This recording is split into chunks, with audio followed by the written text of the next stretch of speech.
I woke up to 20 police officers pointing guns at my face. It was 5:47 in the morning. I remember the exact time because I could see my bedside clock between the shoulders of two SWAT team members. The red numbers glowed in the darkness of my bedroom. 5:47, the last moment of my old life. Marcus Webb, you are under arrest for the murder of Catherine Hartwell. I didn't know who Catherine Hartwell was, but apparently I had killed her. My name is Marcus Webb. I'm 58 years old. I spent 33 years building one of the most respected criminal defense firms in Atlanta. I've defended over 200 clients. I've won cases that other lawyers said were impossible. And let me know in the comments where you're watching this from. Because what happened to me, it could happen to anyone, in any city, in any family. If this story makes you think, if it makes you feel something, hit that like button, subscribe, because you're going to want to hear how this ends. Trust me. 6 months before that morning, life was good, better than good. Webb and Associates occupied the entire 15th floor of the Peachtree Tower, floor-to-ceiling windows overlooking Atlanta. My name on the door, 23 employees. Revenue that year was projected at $4.5 million. I had worked for every single dollar. My father was a janitor. My mother cleaned houses. I put myself through Morehouse College working 3 jobs. Got into law school on scholarship. Passed the bar on my first try. Built my firm from nothing, just me, a rented desk and a phone. 33 years. My daughter, Jasmine, had just made junior partner. She was brilliant. Harvard Law, top of her class. She had her mother's mind, sharp, analytical, unforgiving. My wife, Diane, had passed away 8 years ago from breast cancer. Jasmine was all I had left. Well, Jasmine and my brother. That's where this story really begins. With my brother, Devin. Devin was 5 years younger than me. We grew up in the same house in the old 4th Ward, but we might as well have been from different planets. I studied. He stole. I worked. He schemed. I built. He destroyed. Devin had been in and out of prison since he was 19. Theft, fraud, assault. Each time, I bailed him out. Each time I believed him when he said he'd changed. I'm a defense attorney. I believe in second chances. That belief almost killed me. Devin got out of McPherson State Prison in February, 15 months ago. He'd served 4 years for wire fraud. He called me from a halfway house in Macon. "Marcus," he said. His voice was different, calmer, older. "I know I've said this before, but this time, I'm done. I'm really done." I'd heard it 100 times, but he was my brother. "Come to Atlanta," I told him. "Stay with me until you get on your feet." Jasmine warned me. We were in my office, late afternoon, rain hitting the windows. "Dad, you can't keep doing this!" She was standing by my desk, arms crossed. She had Diane's eyes, dark brown, intense, missing nothing. "Devin is a career criminal. He will never change. He's family, Jazz. He's a parasite. He's my brother." She looked at me for a long moment. Then she shook her head. "One day," she said quietly, "your loyalty is going to destroy you." I didn't know then how right she was. Devin arrived on a Thursday. I picked him up from the bus station. He looked different. Prison had aged him. He was thinner, grayer. There were lines around his eyes that hadn't been there before. He was only 53, but he looked 60. We hugged in the parking lot. "Thank you, Marcus," he said into my shoulder. "I won't let you down." I lived in a 3-bedroom house in Cascade Heights. Nice neighborhood, quiet streets, good schools nearby, though Jasmine was long grown. The house was too big for me alone. I'd kept meaning to downsize after Diane died. But I never did. Now I was glad I hadn't. Devin took the guest room. For the first week, he barely left it. He'd come out for meals, quiet and polite, then disappear again. I figured he was adjusting. Prison does things to a man. Then he started to come alive again. He helped around the house, fixed the leaking faucet in the kitchen, repainted the garage. He was good with his hands, always had been. When we were kids, he could fix anything. Before the drugs, before the stealing, before prison. "I'm thinking about taking some classes," he told me one night. We were on the back porch, drinking sweet tea. June evening, warm, crickets singing in the darkness. "Yeah, what kind of classes?" "IT stuff, computer programming. I learned some in prison. I'm good at it." I looked at him. He seemed sincere. "I'll pay for it," I said. "Marcus, you don't have to." "I want to. You're starting fresh. Let me help." He was quiet for a moment. Then, "I don't deserve you as a brother." "Everyone deserves a second chance, Devon." He smiled, but something flickered in his eyes, something I didn't recognize. I should have paid attention. 3 weeks later, I offered Devon a job. It wasn't a lawyer position, obviously. He wasn't qualified, but our IT guy, Trevor, needed help. We were upgrading our entire digital infrastructure, new case management software, cloud storage, security systems. "It's entry-level," I told Devon over breakfast. "But it's $40,000 a year. Benefits, room to grow." Devon stared at me. "You'd do that? After everything? Your family, and Trevor says you've got skills." I'd had Devon help Trevor with my home computer system. Trevor was impressed. "The man knows his way around a network," Trevor had said. "Better than most people I've worked with." Devon started the following Monday. He was good, quiet, focused, never complained. He came in early, stayed late. He learned fast. Within 2 months, he was handling things Trevor used to do. Jasmine didn't like it. "You're giving him access to everything," she said. We were having lunch at South City Kitchen. She barely touched her food. "He's doing IT support, Jazz. He's not handling cases. He has access to our systems, our files, our clients. So does Trevor. So do the paralegals. Trevor isn't a convicted felon. Devon paid his debt." She put down her fork. "Dad, I love you, but you're blind when it comes to him. You always have been. I believe in redemption. Redemption is fine. Stupidity is not." We finished lunch in tense silence. I thought she was being paranoid. I was wrong. Everything seemed fine for months. Devon worked, kept his head down. Started taking night classes at Georgia State. We'd have dinner together twice a week. Me, him, sometimes Jasmine, if I could convince her. The firm was thriving. We landed a major corporate client, a pharmaceutical company facing a class action lawsuit. High profile, high stakes, fees that would set us up for years. Life was good. Then in November, something small happened. I was in my office, reviewing discovery documents for a case. My desk phone rang. "Marcus Webb." "Mr. Webb, this is Detective Sarah Chen with Atlanta PD." My blood went cold. In my line of work, calls from police are never good. "Yes, Detective. What can I do for you?" "I'm calling about a case. A woman named Catherine Hartwell. She was reported missing 2 weeks ago. Her family says she was a client of yours." I pulled up our client database on my computer. Searched for Catherine Hartwell. Nothing. "Detective, I don't have any client by that name." "Are you sure?" "Her sister says Catherine mentioned your name specifically. Said she'd hired you for a real estate dispute."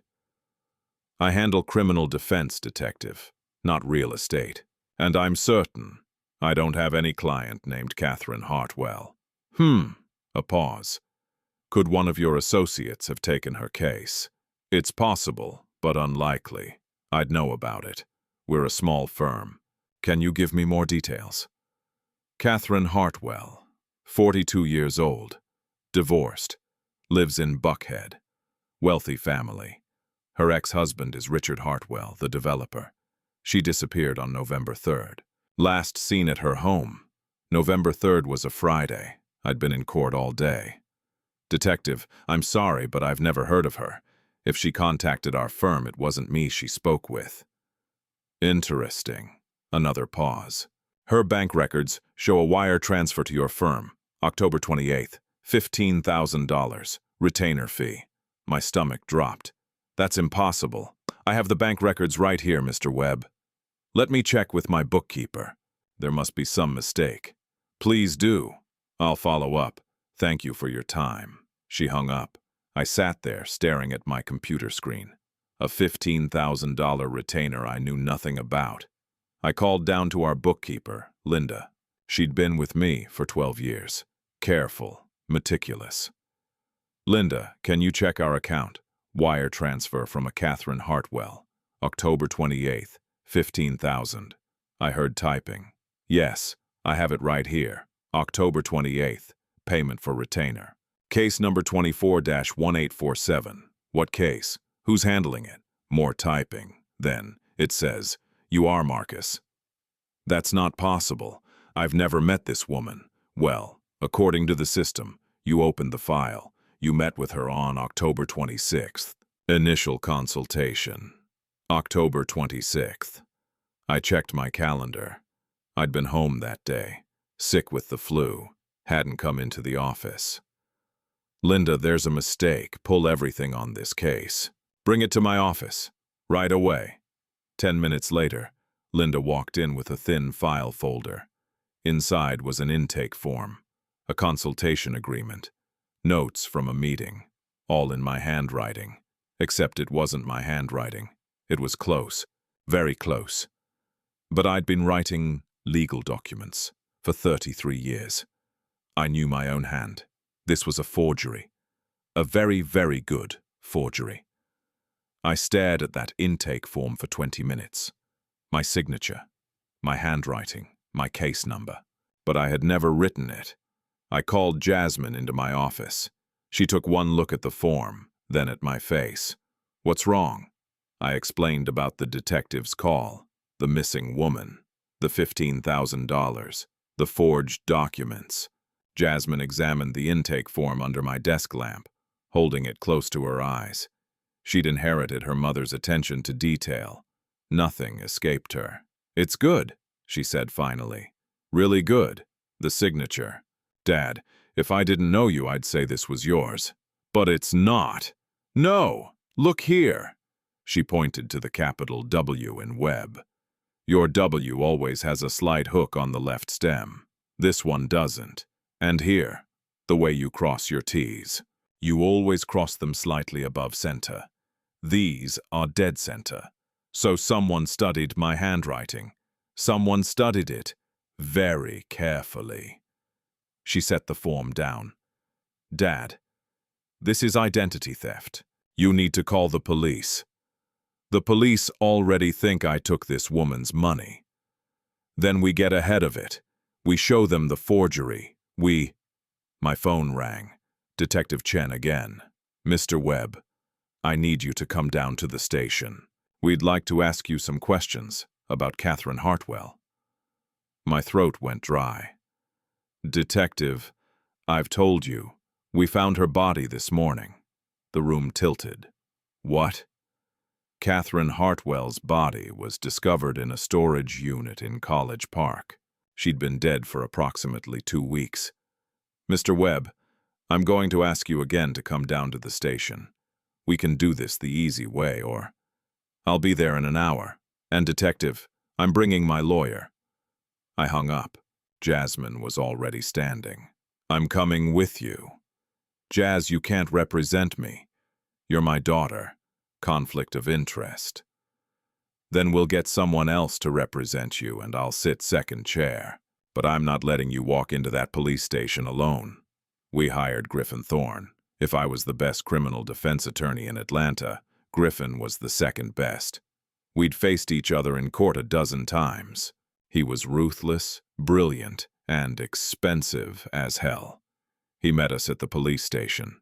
59 years old, silver hair, $3,000 suit.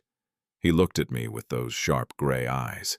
Marcus, tell me you didn't do this. Griffin, I've never even met this woman. Good. Then we'll get this cleared up quickly. We walked into the interrogation room at 2:15 p.m. Detective Chen was there, along with her partner, Detective James Rodriguez. Mid-40s, stocky, tired eyes. They had the look of cops who'd seen too much. "Mr. Webb, thank you for coming in." Chen gestured to a chair. "Please sit." Griffin sat down first. "Detectives, my client is here voluntarily to clear up what is obviously a misunderstanding." "We appreciate that." Rodriguez opened a file folder. "Mr. Webb, can you tell us about your relationship with Catherine Hartwell?" "I didn't have a relationship with her. I've never met her. Never. Never!" Chen slid a photograph across the table. Catherine Hartwell was beautiful. Blonde hair, blue eyes, expensive jewelry. She was smiling in the photo, standing in front of what looked like a mansion. "Take a good look," Chen said. "You're sure you never met her?" "I'm certain." Rodriguez pulled out another document. "This is Catherine Hartwell's phone records. She called your office 6 times in October. She called your personal cell phone 3 times. My heart was hammering. "That's not possible. We have the records right here." Griffin leaned forward. "May I see those?" Rodriguez slid the records across. Griffin studied them, his face unreadable. "These calls were made," he said carefully, "but that doesn't mean Marcus answered them." "The calls lasted between 3 and 17 minutes, Chen said. "Someone answered. 'I want to see my phone records,' I said. 'My actual phone. I can show you.'" "We already have your phone records, Mr. Webb." Chen pulled out another sheet. "They match hers perfectly." That's when I knew something was terribly wrong, because I had never spoken to Catherine Hartwell. Not once. But according to the phone records, I had. Then they showed me the video. Rodriguez turned a laptop around to face me. "This is from a restaurant called the Capitol Grill. Buckhead location. October 26th, 8:30 p.m. He pressed play. The video showed the interior of an upscale restaurant. People dining, soft lighting. And there, at a corner table, sat a man who looked exactly like me. He was wearing my glasses, my watch, the Omega Seamaster Jasmine had given me for my birthday, my jacket, the navy blazer I wore to court. Sitting across from him was Catherine Hartwell. They were talking, laughing. He reached across the table and touched her hand. I couldn't breathe. "That's not me," I whispered. "It looks like you," Chen said. "It's not me. I was home that night. I was sick, I had the flu. Can anyone verify that? I live alone." Griffin spoke up. "Detectives, this video is grainy. You can't see the man's face clearly. We had it enhanced."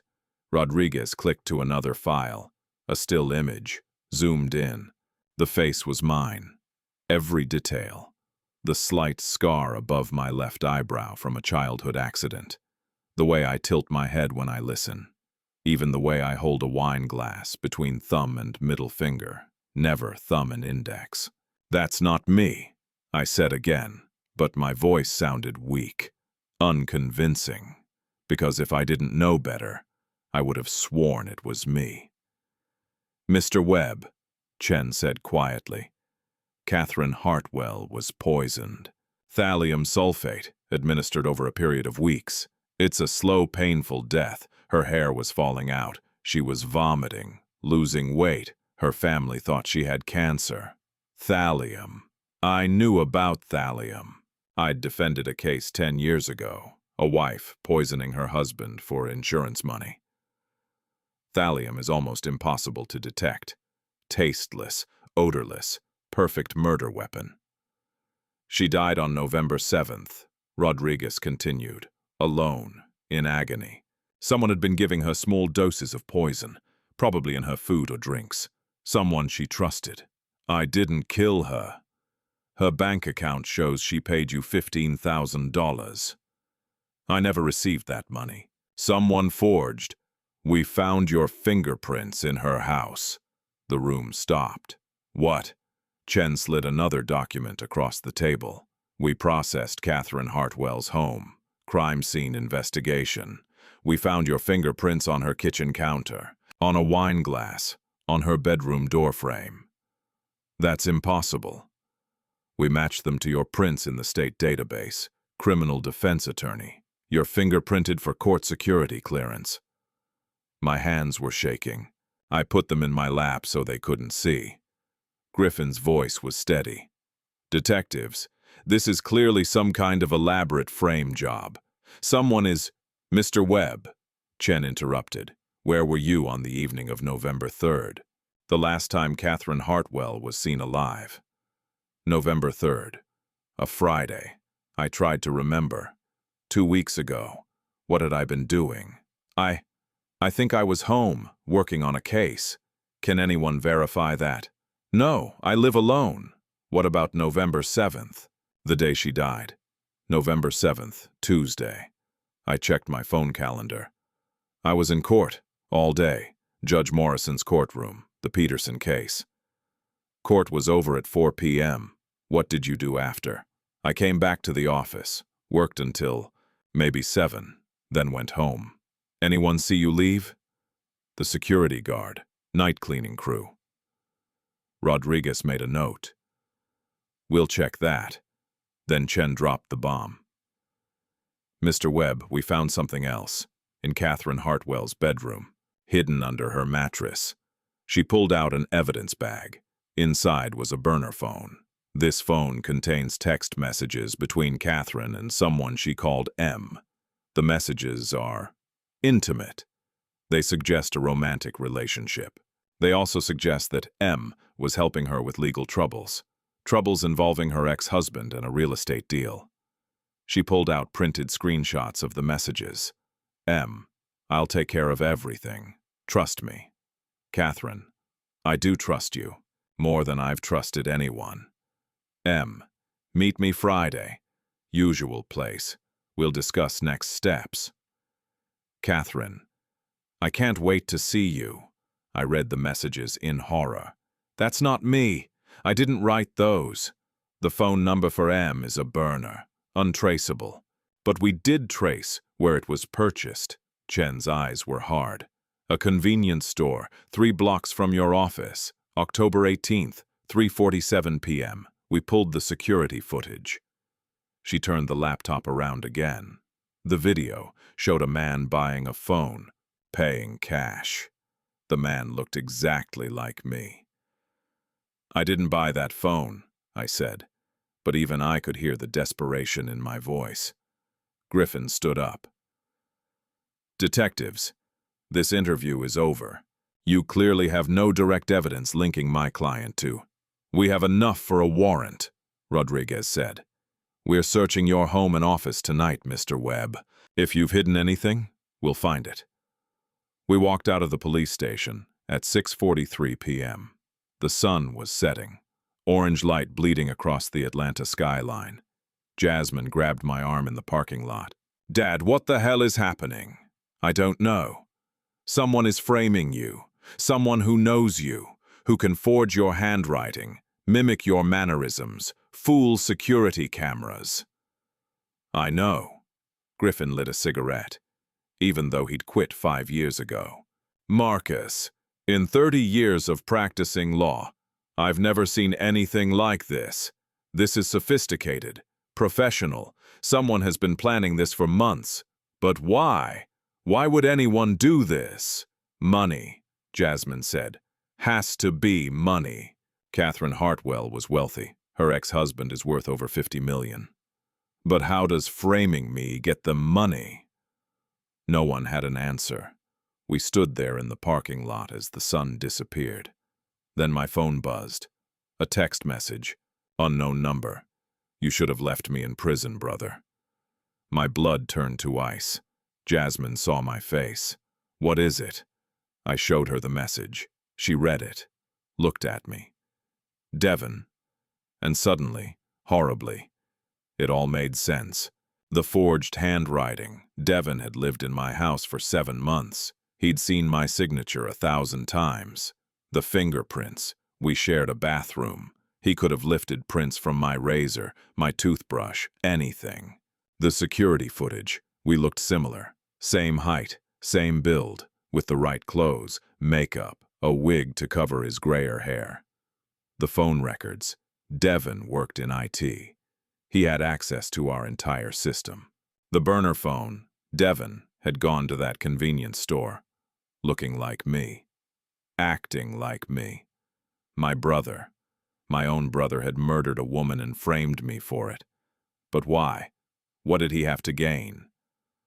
Then I remembered what Jasmine had said. Her words from months ago. Your loyalty is going to destroy you.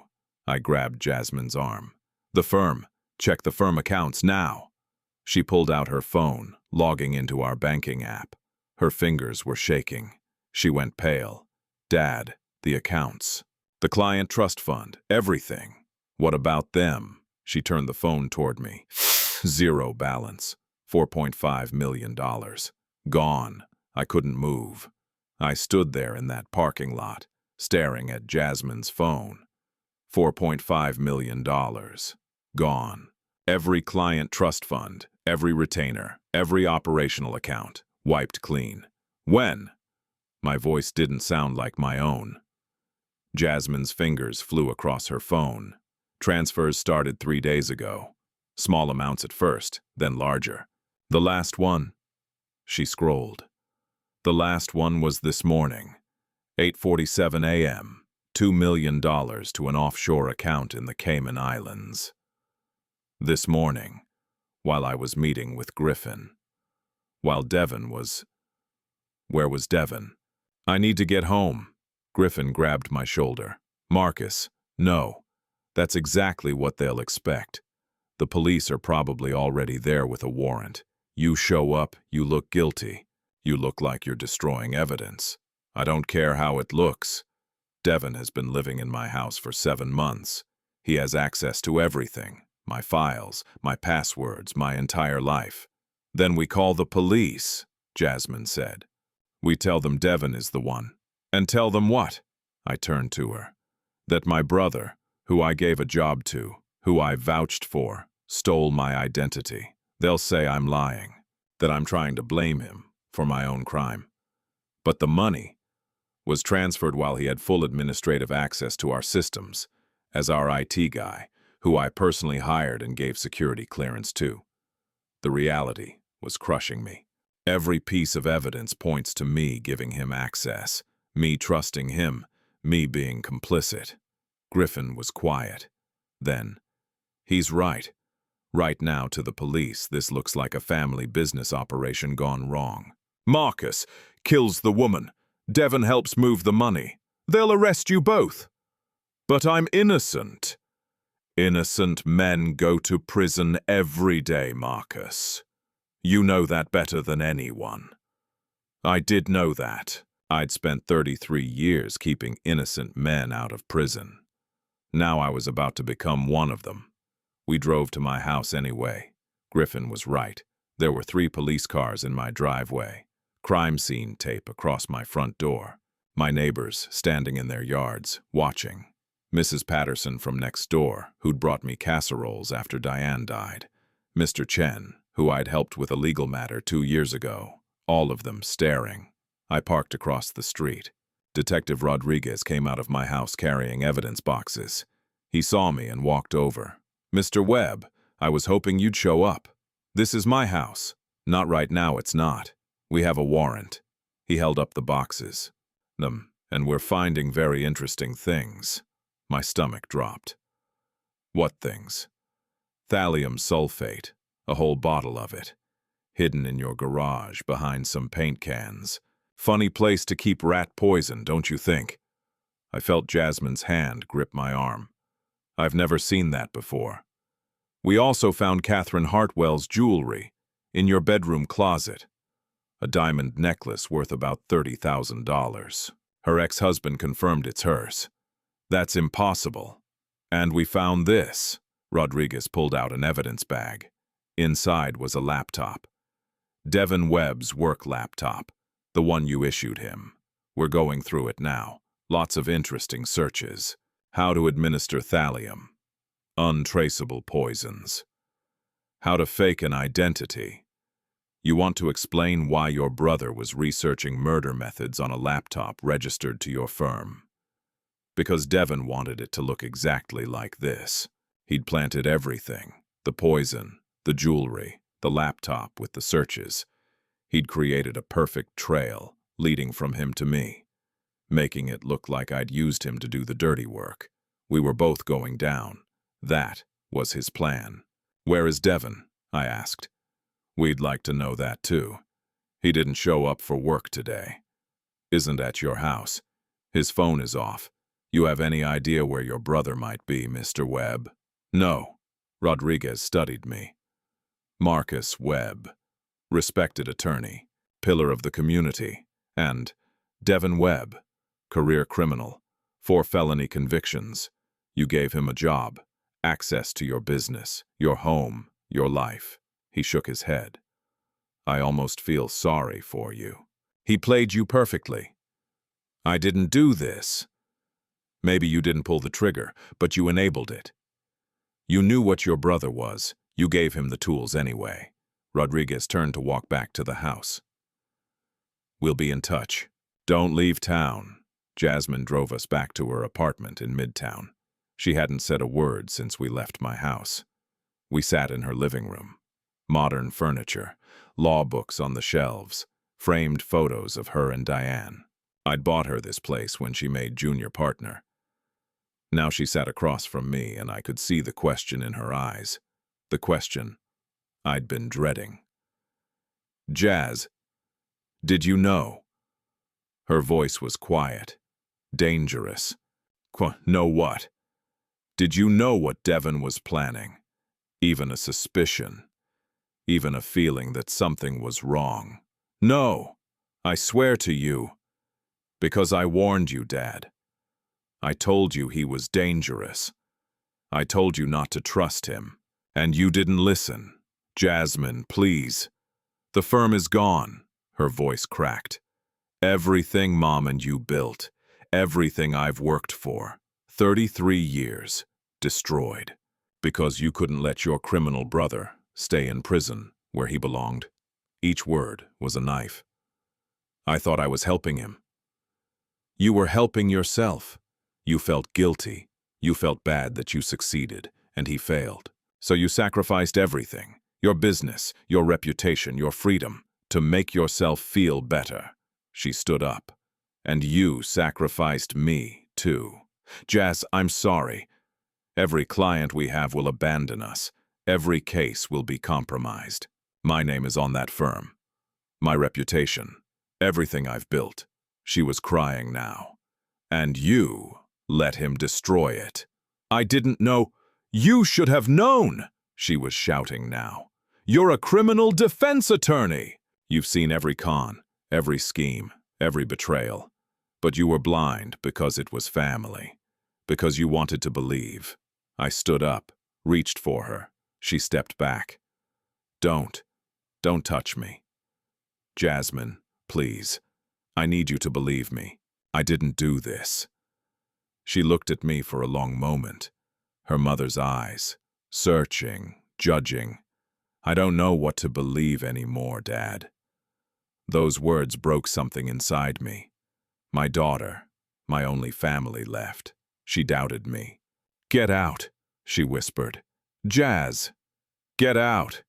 I need to think. I need to figure out how to save my career from this nightmare. Let me help. You've helped enough. She turned away from me. Griffin will represent you. I'll work behind the scenes, but I can't look at you right now. I stood there for another moment. Then I left. I walked out into the Atlanta night, alone. I checked into a hotel downtown, a Marriott near the courthouse, paid cash. I couldn't go home. The police were there. Devin knew where I lived. Devin, my brother. I sat on the hotel bed and tried to understand. Why would he do this? The money was obvious. $4.5 million was motive enough. But why murder Catherine Hartwell? Why frame me? Why this elaborate scheme? He could have just stolen the money, Disappeared. I probably wouldn't have even pressed charges. Family loyalty, right? But he didn't just steal. He destroyed. He murdered an innocent woman. He framed me for it. He planted evidence. He made sure I would go to prison. This wasn't just theft. This was revenge. But revenge for what? My phone rang. Unknown number. I almost didn't answer. Then I realized it could be Devon. Hello? Marcus Webb. A woman's voice. Unfamiliar. Who is this? My name is Dr. Lisa Freeman. I'm a psychiatrist at McPherson State Prison. I treated your brother during his incarceration. My heart started pounding. Why are you calling me? Because I've been watching the news. I saw your arrest, and I think... She paused. I think I need to tell you something about Devon. What about him? Mr. Webb, your brother is not who you think he is. I'm aware he's a criminal. No, you don't understand. Devon he's dangerous, clinically dangerous. During his time here, I diagnosed him with antisocial personality disorder. But it's more than that. He's a narcissist, a sociopath, and he has an obsession. An obsession with what? With you. The room felt colder. He talked about you constantly. Dr. Freeman continued. During every session, Marcus this, Marcus that. How you succeeded, how you got everything, how everyone loved you, how you were the golden child and he was the failure. I tried to help him. That's what made it worse, don't you see? Every time you helped him, you reinforced the power dynamic. You were the successful one, the savior, and he was the project, the charity case. You thought you were being kind. But to someone like Devon, kindness is cruelty. I thought about all the times I'd bailed him out, given him money, offered him jobs, second chances. Had I been feeding his resentment the entire time? He told me once, Dr. Freeman said quietly, that he was going to destroy you, that when he got out he was going to take everything you had.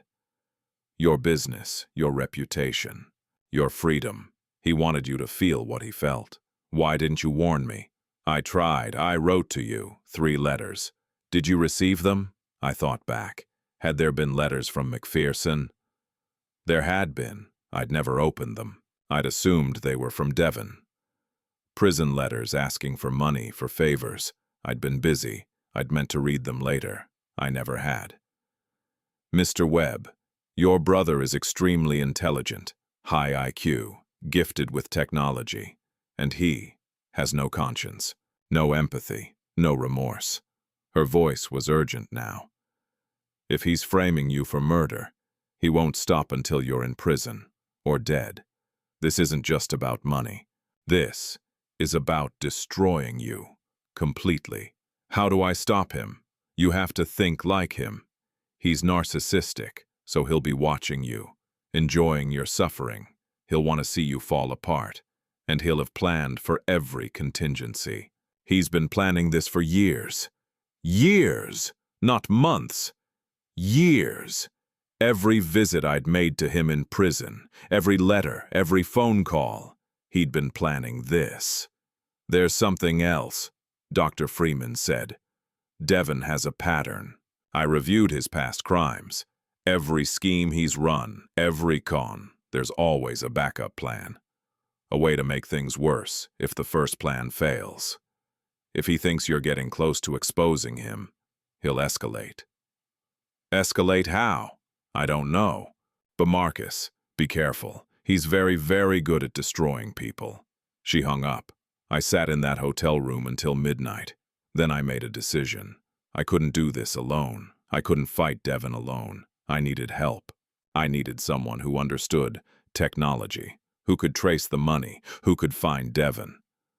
I needed someone who owed me a favor. I pulled out my phone and scrolled through old contacts, found the name I was looking for. Raymond Ray Mitchell. I'd defended Ray 12 years ago. He'd been 23 years old, arrested for hacking into a bank's security system. The prosecutor wanted 20 years. I got him probation and community service. Ray had gone straight after that. Started a cybersecurity company, made millions. We'd stayed in touch over the years. Christmas cards, occasional lunches. He'd told me once, "Mr. Webb, if you ever need anything at all, I owe you my life." I called him. It rang 4 times. Then, "Marcus, it's midnight. What's wrong?" "Ray, I need your help. I saw the news. Man, what the hell? I didn't do it. I'm being framed by my brother." Silence. Then, "Tell me everything." I did, all of it. Catherine Hartwell, the evidence, the money. Devon. Ray listened without interrupting. When I finished, he said, "This is sophisticated work. Your brother has skills. Can you track him?" "Maybe. If he's moving money offshore, he's leaving digital footprints. They might be hidden, but they're there. Everything leaves a trail.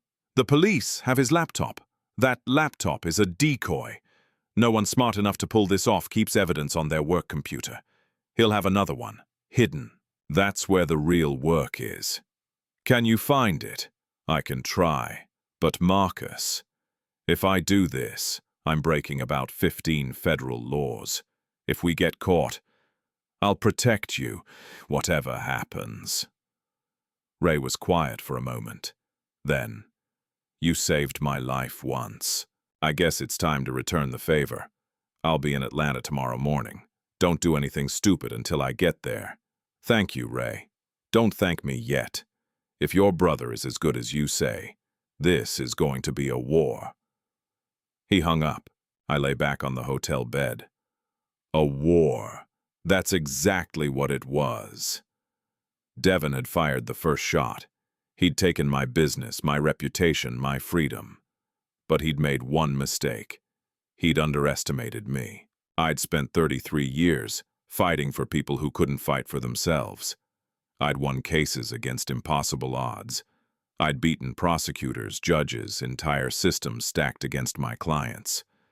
Devon thought he'd destroyed me. He was wrong. I was just getting started.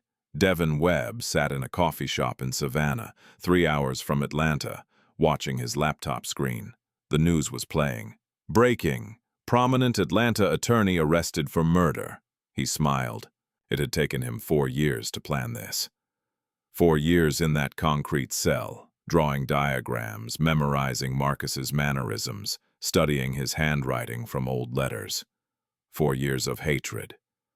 People thought prison was punishment. They were wrong. Prison was school. He'd learned more in 4 years at McPherson than he had in his entire life. He'd learned patience. He'd learned how to become invisible. And he'd learned exactly how to destroy Marcus Webb. His phone buzzed, a text from the encrypted app he'd set up. The money had cleared. $4.5 million, split across 6 different accounts. Cayman Islands, Switzerland, Singapore, untraceable. Well, untraceable to anyone except him. Marcus would look for it. Marcus would hire people, but by the time they found anything, it would be too late. Because Devon had one more piece to play. The final piece, the one that would guarantee Marcus spent the rest of his life in prison. He opened a new browser window and typed in an address. A dark web marketplace. He'd hired someone, a professional, someone with no connection to him or Marcus, someone who specialized in making problems disappear. The professional's message appeared. "Target acquired. Awaiting your signal." Devon typed back. "Execute in 48 hours. Make it look like Webb is eliminating witnesses." Confirmed, 50,000 on completion. Devon wired the money. In 48 hours, someone else would die. And every piece of evidence would point to Marcus, his dear, trusting brother, who'd given him a second chance, who'd welcomed him into his home, who'd handed him the keys to destroy everything. Devon closed his laptop and ordered another coffee. He had work to do. I woke up at 5 a.m. to my phone ringing. Griffin. Marcus, turn on the news now. I grabbed the remote, clicked on CNN. The headline made my blood stop. Burrito breaking. Second woman. Found dead in Atlanta murder case. The reporter stood outside a house I didn't recognize. Police have discovered the body of Jennifer Morrison, 38, in her Decatur home. Sources say Morrison was a friend of Catherine Hartwell, the first victim in what police are now calling a serial murder case. Lead suspect Marcus Webb remains at large. I'm not at large, I said into the phone. I'm right here. They're saying you fled, that you're on the run. That's insane. Marcus, listen to me. They found your fingerprints in Jennifer Morrison's house, your DNA. Security footage shows someone matching your description. Leaving her house last night at 11:47 p.m. Last night, while I was at the hotel, Devin was still playing his game. Griffin, I need you to arrange a surrender. I'm turning myself in, right now. Before this gets worse. It's already worse. They're charging you with 2 counts of capital murder. The DA is pushing for the death penalty. The death penalty. For murders I didn't commit. Set up the surrender. 1 hour. Marcus. Do it, Griffin. I hung up, looked at myself in the mirror. Marcus Webb, 58 years old, successful attorney, good father, loyal brother. All of it was about to end, but I wasn't going down without a fight. Devin thought he'd won. He hadn't, because he'd forgotten one thing. I'd spent 33 years learning how to expose the truth, and I was about to use every single skill I had to expose him. Marcus Webb is about to surrender himself to police for 2 murders he didn't commit. Devin has stayed 3 steps ahead, planting evidence, killing witnesses, and tightening the noose. But Ray Mitchell is coming to Atlanta. And together, they're going to do something desperate. They're going to hack Devin's digital trail. They're going to find the proof, and they're going to wage war. But Devin has one more card to play. One more victim. One more piece of evidence that will seal Marcus's fate forever. And that victim is someone Marcus loves. I walked into Atlanta Police Headquarters at 7:23 a.m. Griffin was waiting outside with a camera crew. He'd called the press. Smart move. Make the surrender public so they couldn't claim I was resisting or fleeing.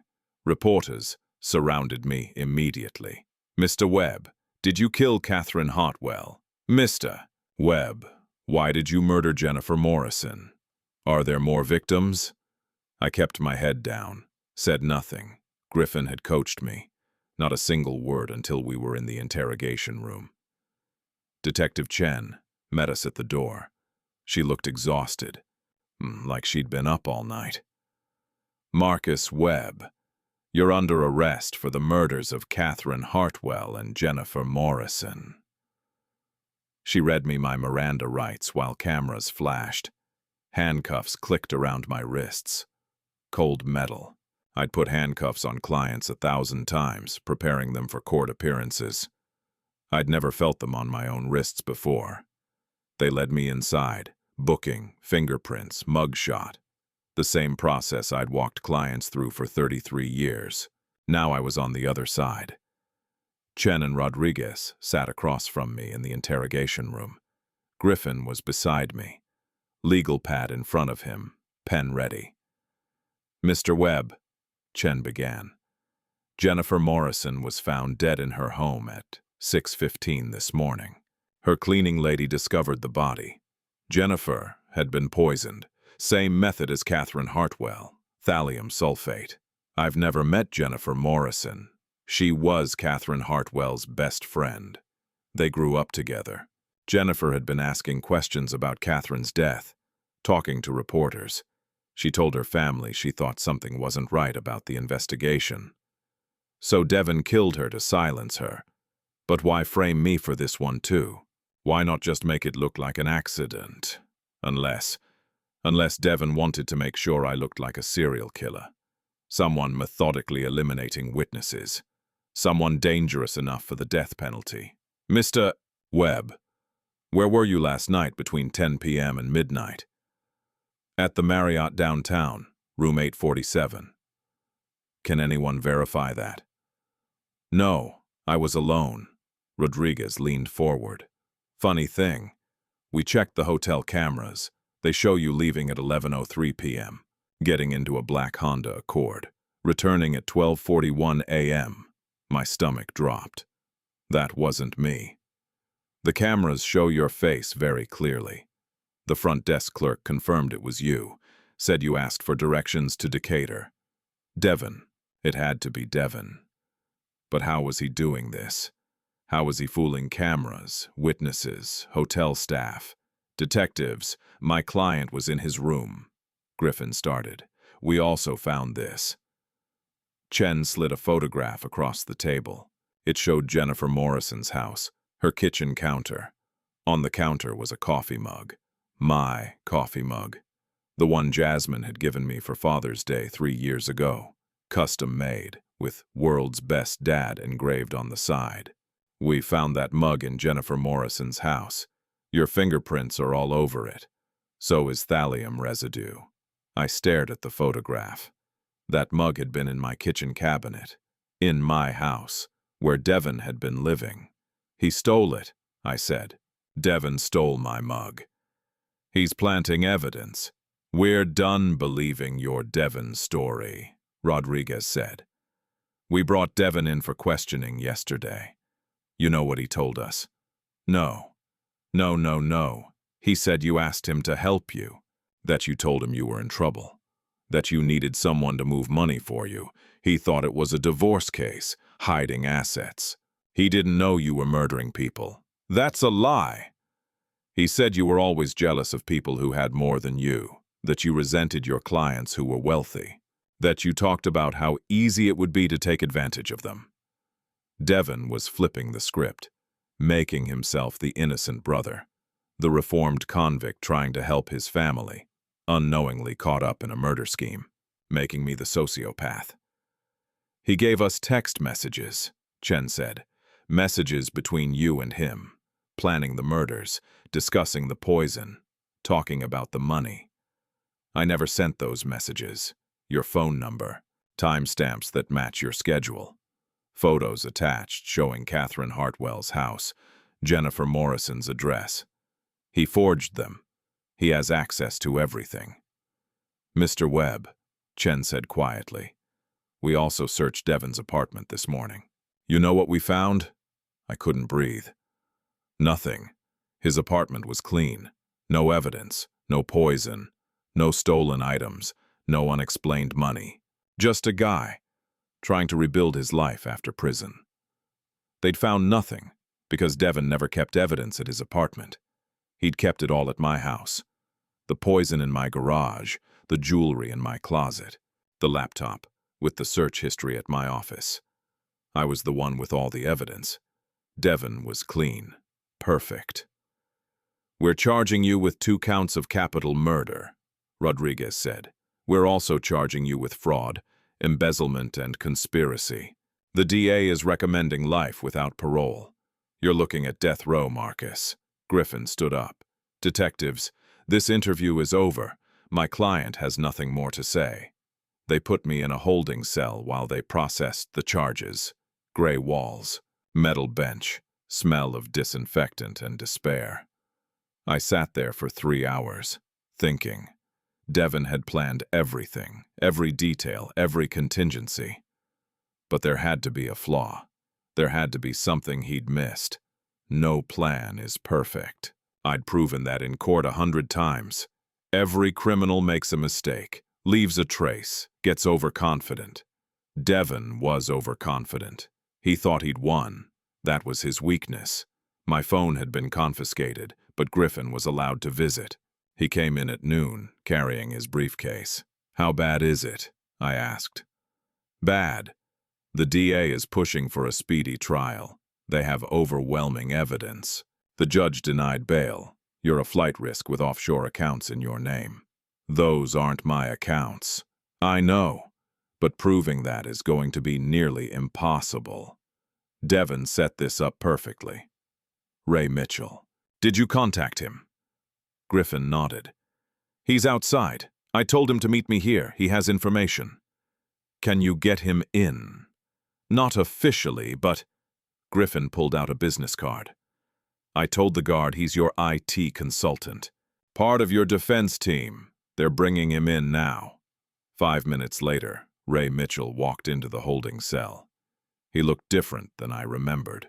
Older, successful. He wore an expensive suit, carried a laptop bag, but his eyes were the same. Sharp, intelligent, missing nothing. Mr. Webb. He sat down across from me. You look terrible. I'm in jail for murders I didn't commit. How should I look? Fair point. He opened his laptop. I've been working since midnight. I tracked the money transfers from your firm. Devon was good, I'll give him that. He routed everything through cryptocurrency exchanges, shell corporations, offshore accounts, multiple layers. Can you trace it to him? Not directly. But I found something interesting. He turned the laptop toward me. Every transaction has a digital signature, a unique identifier based on the device used. IP address, even typing patterns. Devon tried to mask everything, but he made one mistake. What mistake? He used the same VPN service for all the transfers, NordVPN premium account. The account was purchased with a credit card. His credit card, Beta, a credit card in Catherine Hartwell's name. My heart started racing. Devon stole her credit card. Before he killed her, he used it to purchase the VPN he used to steal from my firm. Exactly, and that creates a timeline problem for his story. If he was just an innocent IT guy helping you, why would he have Catherine Hartwell's credit card weeks before she died? Can you prove this to the police? I can prove the VPN was purchased with her card. I can prove that VPN was used for the transfers. But I can't prove Devon was the one using it. He'll say you stole her card, that you used her credentials to frame him. There has to be more. Ray nodded slowly. There is, but you're not going to like it. Tell me, I hacked Devon's personal laptop, the one he keeps at his apartment. Ray, that's illegal. You want to rot in prison? Or you want me to break some laws? Fair point. What did you find? Plans. Detailed plans. Everything about you, your schedule, your habits, photos of your handwriting, videos of you walking, talking, gesturing. He studied you like a scientist. That proves he was planning this. It proves he was obsessed with you, but any lawyer will say he was trying to learn from his successful brother, trying to improve himself. Ray pulled up a folder on his laptop. But then I found something else. Communications on the dark web, encrypted messages. Devon hired someone. Hired someone for what? To kill Jennifer Morrison. He paid $50,000 to a contract killer. Professional hit. Made it look like you were eliminating witnesses. Finally, evidence that connected Devon to the murders. Can you trace the payment? I'm working on it. The cryptocurrency trail is complicated. But yes, I think I can. How long? Maybe 24 hours, maybe 48. I need to break through some serious encryption. I might not have 24 hours. They're moving me to county jail tonight. Once I'm in the system, I know. I'm working as fast as I can. Griffin leaned forward. Ray, if you can prove Devon hired someone to kill Jennifer Morrison, we can get the charges dropped. We can prove Marcus was framed. Big if. This guy covered his tracks well. I looked at Ray. You said Devon has a personal laptop. At his apartment. Yeah, hidden, under a floorboard in his bedroom closet. The police searched his apartment. They didn't find it. Because Devon built a false bottom in the closet. You'd never know it was there unless you were looking for it. I only found it because I've been tracking his digital signatures. I knew he had to have another device somewhere. An idea was forming. A desperate, dangerous idea. Ray, if we could get that laptop, if we could give it to the police, we'd be admitting to illegal search and seizure. Everything on it would be inadmissible. Not if Devon gave it to us. Griffin and Ray both stared at me. Marcus, Devon is not going to hand over the laptop that proves he's guilty, Griffin said. No, but he might make a mistake if we push him hard enough. What are you thinking? Devon wants to see me suffer. Dr. Freeman said so. He's narcissistic. He wants credit for this. He wants me to know how smart he is. So we give him what he wants. We let him gloat. We set up a meeting. Prison visit. He comes to see his poor broken brother. And then what? And then we make him confess. Ray shook his head. He's too smart for that. He won't confess to anything. He won't confess to the police, but he might confess to me. His brother, the man he's been trying to destroy for 4 years. If I push the right buttons, if I make him angry enough, arrogant enough. You'll still need to record it, Griffin said. Prison visits are monitored, but a good lawyer can get those recordings excluded. We'd need better proof. I looked at Ray. Can you bug me? Plant a recording device that prison security won't find. Probably. But if they catch you with it, you're adding more charges to your list. I don't care. This is my only shot. Griffin was quiet for a long moment. Then, this is insane. You have a better idea? No. But Marcus, if this goes wrong. It's already wrong. I'm in jail for murders I didn't commit. My firm is destroyed. My daughter won't talk to me. I have nothing left to lose. Ray left and came back 2 hours later with something that looked like a button. This is a micro recorder, he said, showing me the tiny device. Audio only. Battery life of 6 hours. It's designed to look like a button on your shirt. Prison security won't detect it unless they're specifically looking for it. How do I activate it? It's already on. Just wear the shirt. It'll record everything. And if they search me, then you're screwed. Great. Griffin arranged for Devon to visit the next day. Told him Marcus wanted to talk. Wanted to understand why. Devon agreed immediately. Of course he did. He wanted to gloat. That night I got one phone call. I called Jasmine. She answered on the 4th ring. Dad, Jazz, I need you to listen to me. I don't want to hear. Devon is going to come after you next. Silence. What? He's framing me for multiple murders, making it look like I'm eliminating witnesses. You're a witness, Jazz. You know I'm innocent. You have access to firm records. You're a threat to him. Dad, you're being paranoid. Jennifer Morrison is dead. She was asking questions about Catherine Hartwell.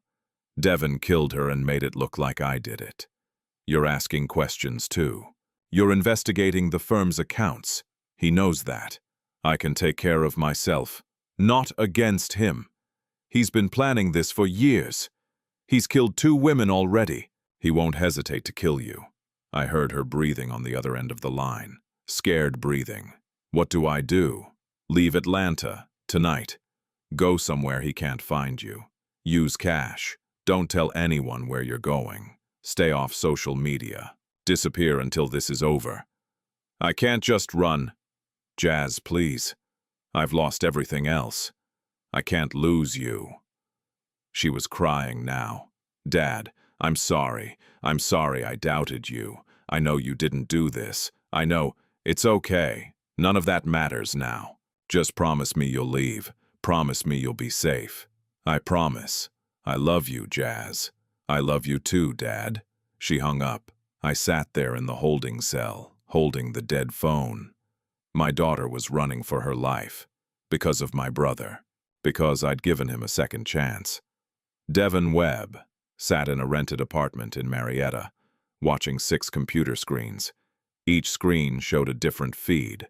Marcus's jail cell, Jasmine's apartment, the police station, Ray Mitchell's office, Griffin Thorne's home, the medical examiner's office. He'd hacked into every camera and every location related to the case. He saw everything. He knew Marcus had hired Ray Mitchell. He knew they were searching for the laptop. He knew about the plan to record their conversation. He smiled. Marcus thought he was being clever, but Devon was always 3 steps ahead. He'd prepared for this exact scenario. He knew Marcus would eventually try to fight back, would try to record a confession, so Devon had prepared his own recording. His phone buzzed. A text from the contract killer. Target acquired. Final confirmation. Devon looked at the screen showing Jasmine's apartment. She was packing a bag, getting ready to run.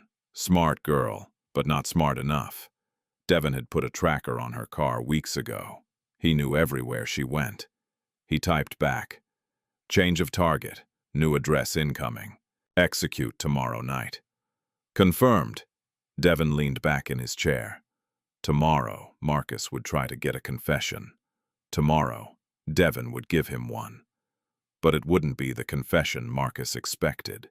It would be the final nail in Marcus's coffin. And then, Jasmine would die, and Marcus would be blamed for that too. The perfect crime. Actually, the perfect crimes. Plural. They moved me to county jail at 6 a.m. Fulton County Jail. Orange jumpsuit. Wristbands. Intake processing. I'd visited this place 1,000 times as an attorney. Now, I was an inmate. The guards treated me differently than they'd treated me before. No more Mr. Webb or counselor. Now I was just a number. Inmate 247839. Marcus Webb, accused murderer. They put me in a cell with 2 other men. One was in for assault, the other for drug trafficking. They both recognized me. "Yo, you're that lawyer," the assault guy said. "The one who killed those ladies." "I didn't kill anyone." "Sure, man, that's what everyone says." I lay on my bunk and stared at the ceiling. Ray's button was sewn onto my shirt, hidden, waiting. In 3 hours, Devon would arrive for the visit. In 3 hours, I would try to get him to confess. It was a long shot, but it was all I had. At 2 p.m., a guard came to my cell. "Webb, you got a visitor." They led me to the visiting room. Small tables, phones on the wall, plexiglass barriers. Devon was already there. He looked good, rested. He wore a nice shirt, clean jeans. He'd gotten a haircut. He smiled when he saw me. That smile made my blood boil. I sat down across from him, picked up the phone. He picked up his. "Hello, brother," he said. Marcus is face-to-face with Devon. The recorder is running. This is his one chance to get a confession, to prove his innocence, to save his life. But Devon has been planning for this moment. And what happens in the next 15 minutes will determine everything. Will Marcus get the confession he needs? Or will Devon spring one final trap? And somewhere in Atlanta, a contract killer is watching Jasmine Webb, waiting for the signal to strike. "You look terrible, Marcus." Devon's voice through the phone was almost cheerful. "Orange isn't your color." I gripped the phone, kept my voice steady. "Why did you come?" "To see you. We're brothers, family. Isn't that what you always told me?" "Family doesn't do this." "Doesn't do what?" His eyes were bright, amused. "I'm just visiting my brother who got himself into some trouble. Terrible business. 2 murders, the money laundering. I still can't believe it." He was playing his role, the concerned brother. Even here, behind the glass, where no guards were close enough to hear. He was careful. I needed to make him careless. "Devon, I know it was you." "Me?" He put his hand on his chest in mock surprise. "Marcus, I'm hurt. I thought we were past this. I thought you'd finally see that I've changed, that I was trying to help you. You killed Catherine Hartwell." "The police don't think so. They think you did. You poisoned her, slowly, over weeks, made her suffer." Devon's smile didn't waver. "If someone did that, and I'm not saying anyone did, they'd have to be pretty smart, pretty patient, pretty ruthless." He leaned forward. Sounds more like a successful criminal defense attorney than a reformed convict, don't you think? You stole $4.5 million from my firm. Did I? Or did you steal it and try to blame your ex-con brother when you got caught? Every word was calculated. Nothing that could be used as a confession. I needed to change tactics. I gave you everything, I said quietly. A place to live, a job, a second chance. Why would you destroy me? For the first time, something flickered in Devon's eyes. Something real. Everything. His voice was softer now, dangerous. You gave me everything. Marcus, you gave me scraps. You gave me charity. You gave me the bare minimum you could give while still feeling good about yourself. I tried to help you. You tried to save yourself. His hand tightened on the phone. Poor Marcus, the successful lawyer with the drug addict brother, the criminal brother, the failure brother. You helped me so you could tell yourself you were a good person, so you could sleep at night in your big house while I rotted in prison. That's not true, isn't it? Every visit you made, every dollar you gave me, it was all about you, your guilt, your reputation. Look at Marcus Webb. He never gave up on his brother. You were the hero. I was the project. His voice was rising now, getting emotional. Good. Emotional people make mistakes. Devon, I loved you. You're my brother. Love, he laughed. It was a bitter sound. You loved the idea of me, the reformed criminal, the redemption story. But you never saw me, never really saw me. Then help me see now. Tell me what I missed. Devon was quiet for a moment, studying me through the glass. You want to know what you missed? Fine, I'll tell you. Do you remember when we were kids? Devon's voice was calmer now. You were always the smart one, the good one. Mom and Dad loved you, showed you off to everyone. Marcus is going to be a lawyer. Marcus is going to make something of himself. They loved you too. They were ashamed of me. I saw it in their eyes every time I screwed up, every time I got arrested, every time you had to bail me out. The disappointment, the embarrassment. That's not. And you know what the worst part was? You never saw it. You were so busy being the golden child, you never noticed how they looked at me. How everyone looked at me. Like I was broken, like I was a mistake. His eyes were distant now, lost in memory. When Dad died, you gave the eulogy. You talked about his dreams for his sons, his pride in his family. Do you know what he said to me on his deathbed? I didn't answer. He said, "Take care of your brother. He's special. Don't drag him down with you." Even dying, he was worried about you. Worried I would ruin your life. Devon, and Mom, when she got sick. Cancer, just like Diane. You were there every day, holding her hand, reading to her, being the good son. I came once. And you know what she said to me?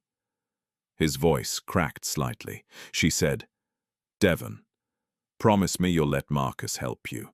He's all you'll have left. Not, I love you. Not, I'm proud of you. Just, let Marcus help you." He looked at me directly now. So I promised.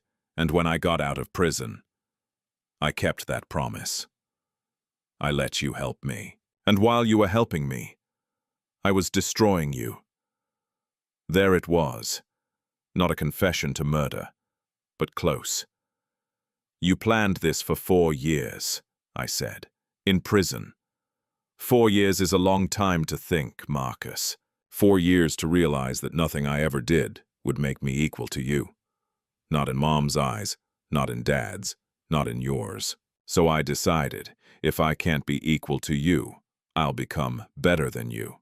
By framing me for murder? By beating you at your own game. You're a chess player, Marcus. You think 5 moves ahead. Well, I thought 10 moves ahead. I studied you, learned you, became you. He was getting animated now, pride creeping into his voice. Do you know how hard it was to copy your handwriting? Hundreds of hours, thousands of practice signatures, every loop, every curve, every pressure point. I had your old letters from when I was in prison. I studied them like scripture. The video footage, makeup, prosthetics. I lost weight to match your build, studied your walk, your gestures, the way you hold a coffee cup. I became you, Marcus. I became you better than you are. You murdered an innocent woman. Catherine Hartwell wasn't innocent. She was a drunk, a pill addict. She was dying anyway. I just accelerated the timeline. My blood went cold. You're admitting you killed her? Devon's smile returned. I'm admitting nothing. I'm telling you a story, a hypothetical, because we're brothers, and brothers share stories. He was careful again, pulling back. I needed to push harder. And Jennifer Morrison, was she dying too? Jennifer Morrison was asking questions, telling reporters she thought something was wrong. She was a problem. So you killed her. I didn't say that. But hypothetically, if someone wanted to make you look like a serial killer, someone eliminating witnesses, Jennifer Morrison would be the logical choice. You hired someone, a contract killer. Devon's eyes narrowed slightly. There. A reaction. What makes you say that? Because you were in Savannah when Jennifer Morrison died. I checked. Your credit card was used at a coffee shop 3 hours away. You have an alibi. Smart. Devon nodded approvingly. You're thinking like a lawyer, but you're missing something. What am I missing? You're assuming I care about alibis. I don't need an alibi, Marcus. You have all the evidence. You have the motive. You have the opportunity. I'm just the innocent brother trying to make sense of his siblings' madness. He was so confident, so sure he'd won. Devon, if you did this, if I did this, which I'm not saying I did, it would be the perfect crime. No evidence linking me to anything. Just you, drowning in guilt and circumstantial evidence. It would be beautiful, poetic even. There's always evidence. You taught me that. Remember, when we were kids, you said, every crime leaves a trace.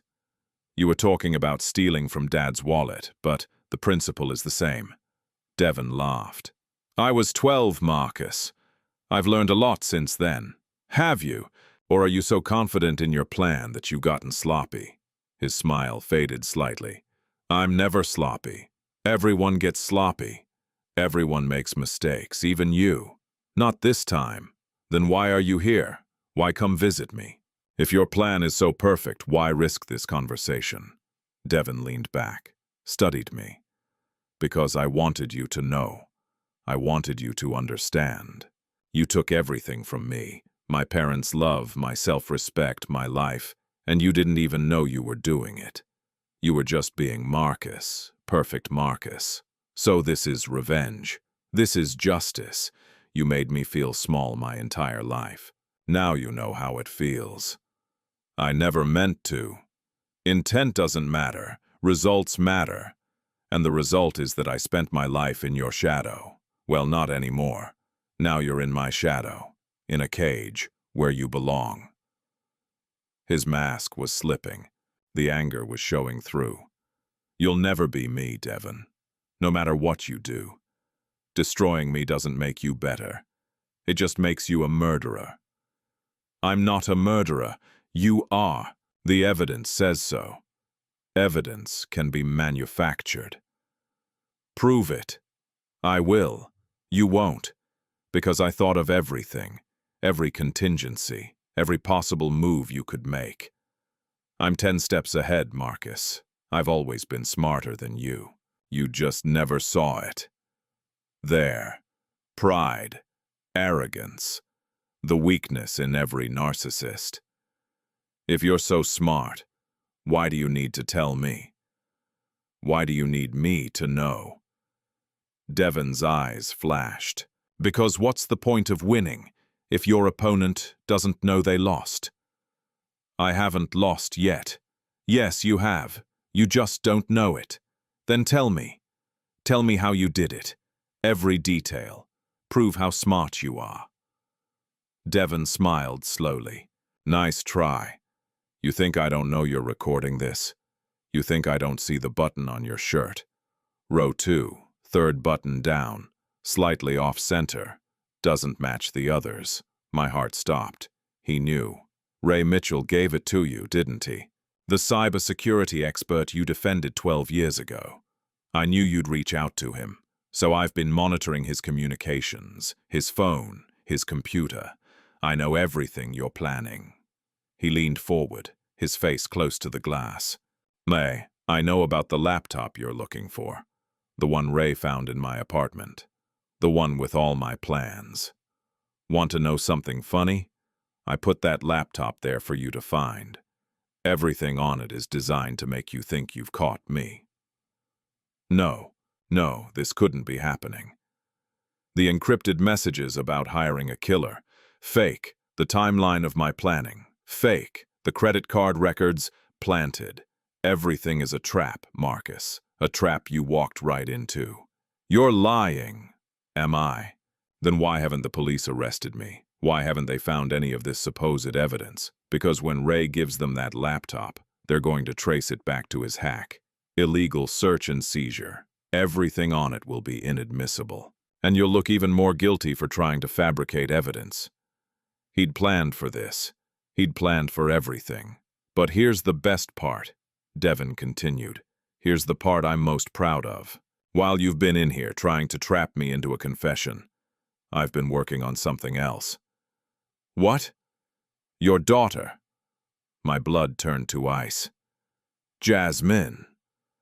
She's been asking questions, investigating the firm's finances, looking for evidence to clear your name. Very dedicated daughter. Very loyal. If you touch her, I won't have to touch her. By the time you get out of this visiting room, she'll already be dead. And every piece of evidence will point to you ordering the hit from prison, eliminating the last witness who could contradict your story. No, she left Atlanta. She's gone. You can't. Track her on her car, Marcus. I've known where she is every second. She's in a hotel in Athens, Georgia, room 237, and in about, he checked his watch. 15 minutes, someone is going to knock on her door. I stood up. The guard moved toward me. Devon, don't do this, please. She's innocent. She hasn't done anything. Neither did Catherine Hartwell, neither did Jennifer Morrison, but they died anyway, because they were in the way. I'll confess, I'll plead guilty. I'll take the blame for everything. Just don't hurt her. Devon stood up too. You're already taking the blame for everything. That's the whole point. He smiled. Goodbye, Marcus. Enjoy death row. I'll visit you sometimes. Family should stick together. He hung up the phone, started to walk away. I pounded on the glass. Devon, please! The guards grabbed me, pulled me back. I watched my brother walk out of the visiting room, watched him leave my daughter to die. The guards dragged me back to my cell. I was screaming, fighting. They threatened to put me in solitary. I didn't care. Jasmine. I'd sent her away to protect her. I'd led her right into a trap. The guard finally let me make a phone call. I called Ray. He answered immediately. Marcus, what happened? Did you get... Forget the confession. Devon knows everything. He knows about the laptop. It's a trap. Ray, you need to get to Jasmine. Right now. Hotel in Athens, Georgia. Room 237. There's a killer coming for her. What? Marcus, slow down. There's no time! He said 15 minutes. Call the police. Call anyone. Get to her before... The line went dead. The guard had cut me off. That's enough, Webb. Back to your cell. Please, my daughter is in danger. Please, just one more call. Rules are rules. They locked me in my cell. I paced. 5 steps, wall to wall. 5 steps back. 15 minutes. How long had it been? 5 minutes? 10? Was Jasmine dead already? Had Devon won completely? Jasmine Webb sat in her hotel room, laptop open, going through her father's financial records. She'd found something, a discrepancy in the timestamps. The money transfers from the firm's account had been made during times when her father was documented elsewhere, in court, in meetings with witnesses. Someone else had made those transfers, someone with administrative access. She was building a timeline, proof, evidence.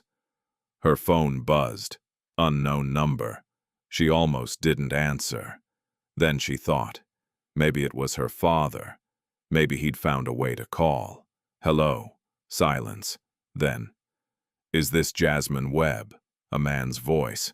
Unfamiliar. Who is this? I'm calling from the front desk. There's a delivery for you.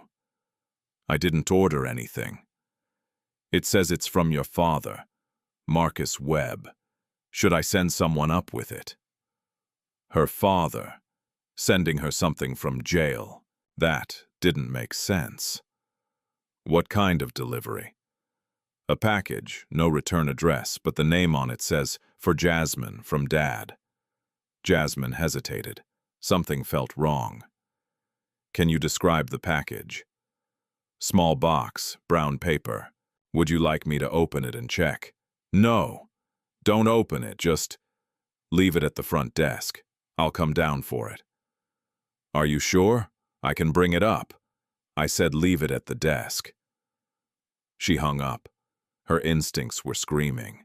This was wrong. Her father wouldn't send her a package. He'd barely been able to make a phone call. She grabbed her keys, her purse, started toward the door, then stopped, turned around, walked to the window instead, pulled back the curtain slightly. In the parking lot below, a man was sitting in a car, watching the hotel entrance.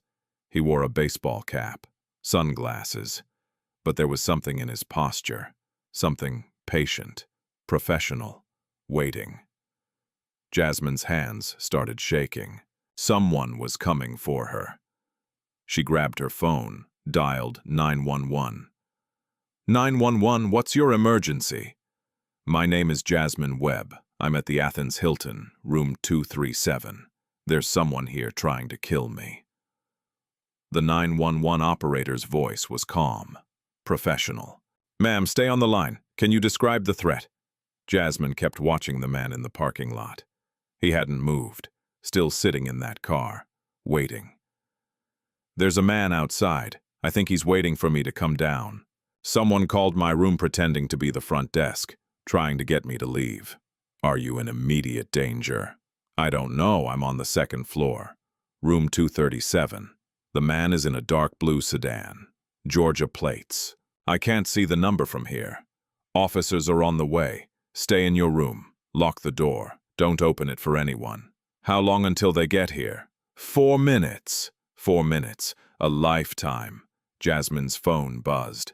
Another call coming through. She looked at the screen. Ray Mitchell. She switched over. Ray. Jasmine, thank God. Listen to me very carefully. Do not leave that room. There's a contract killer coming for you. Your father called me from jail. The police are on their way, but... A knock on her door. Jasmine froze. Jasmine, you there? Ray's voice was urgent. Someone's at my door, she whispered. Don't answer it. Don't make a sound. Another knock. Harder this time. Ms. Webb, hotel security. We need to check something in your room. Fire alarm malfunction. Jasmine backed away from the door. That's not hotel security, Ray said. That's him. Don't open that door. I won't. The door handle rattled. He was trying to get in. Jasmine looked around the room. 2nd floor. Window overlooked the parking lot. No fire escape, no balcony. She was trapped. The door shook. He was forcing it. The lock wouldn't hold long. "Ray, he's breaking in." "Bathroom. Get in the bathroom. Lock yourself in. The police are 2 minutes away." Jasmine ran to the bathroom. Locked the door. It was flimsy, hollow wood. It wouldn't stop anyone determined. She heard the hotel room door crash open. Footsteps in her room. She pressed herself against the far wall. Grabbed the only weapon she could find. A metal towel bar. Ripped it off the wall. The footsteps stopped outside the bathroom door. "Ms. Webb." The voice was different now. No more pretense. "This doesn't have to be hard. Open the door. It'll be quick." She said nothing.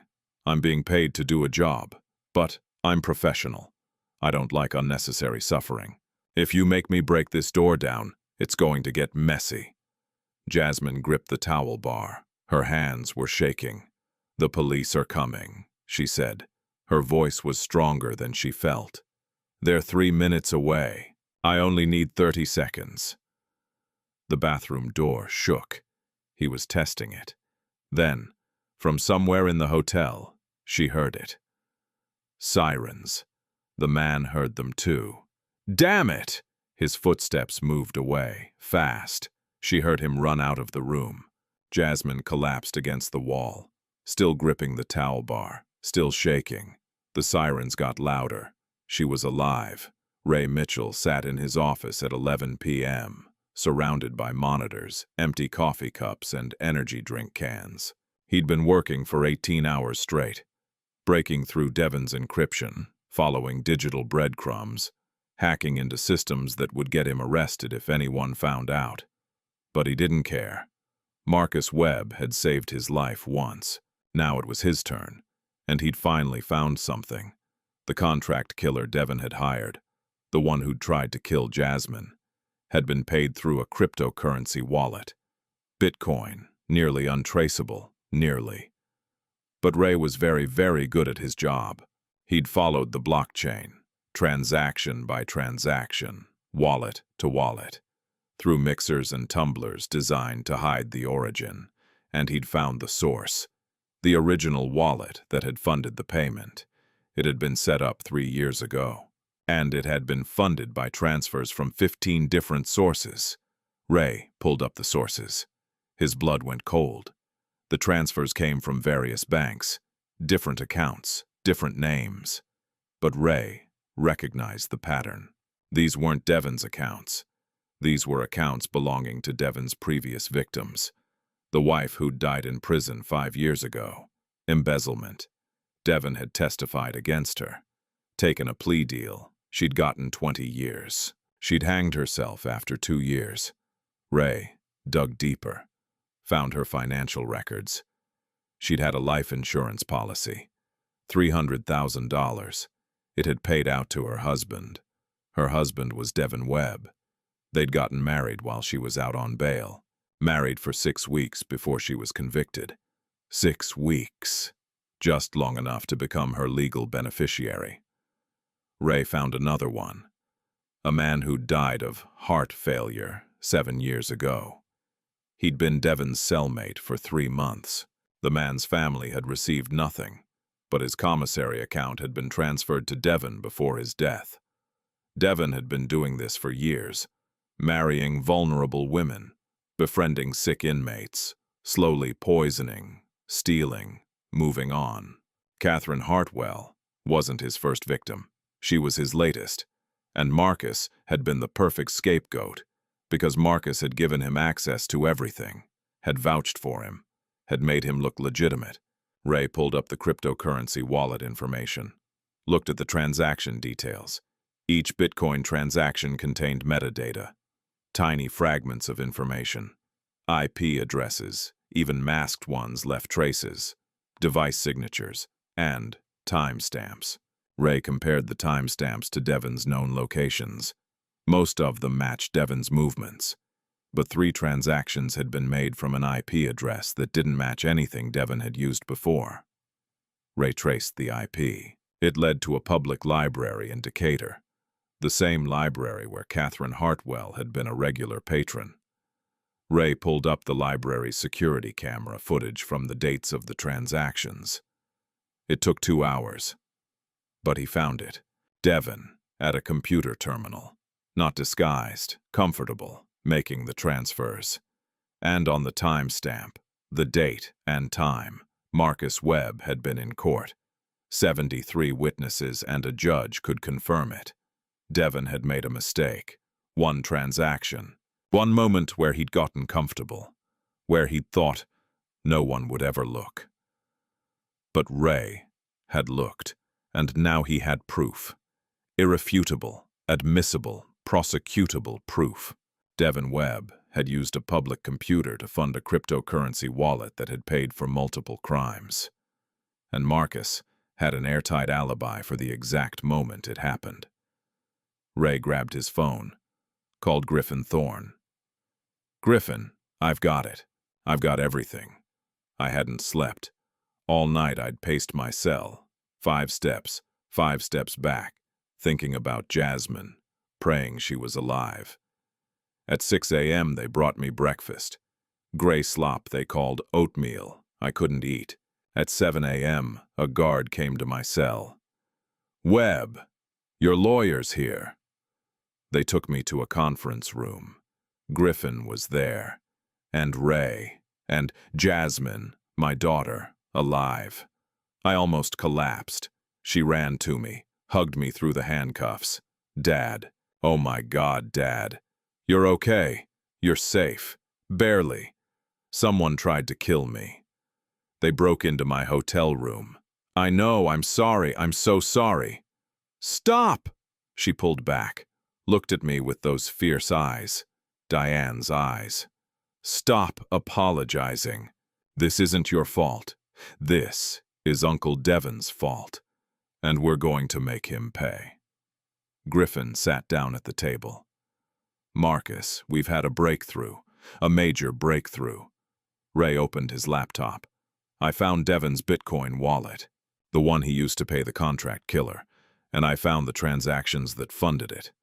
He turned the laptop toward me, showed me everything, the prison victims, the insurance fraud, the cryptocurrency trail, and the library footage. Devon at a computer, making a transfer, with a timestamp showing Marcus in court. "This proves you're innocent," Griffin said. "This proves Devon has been running cons for years. And it proves he hired someone to kill Jasmine. Will the police believe it?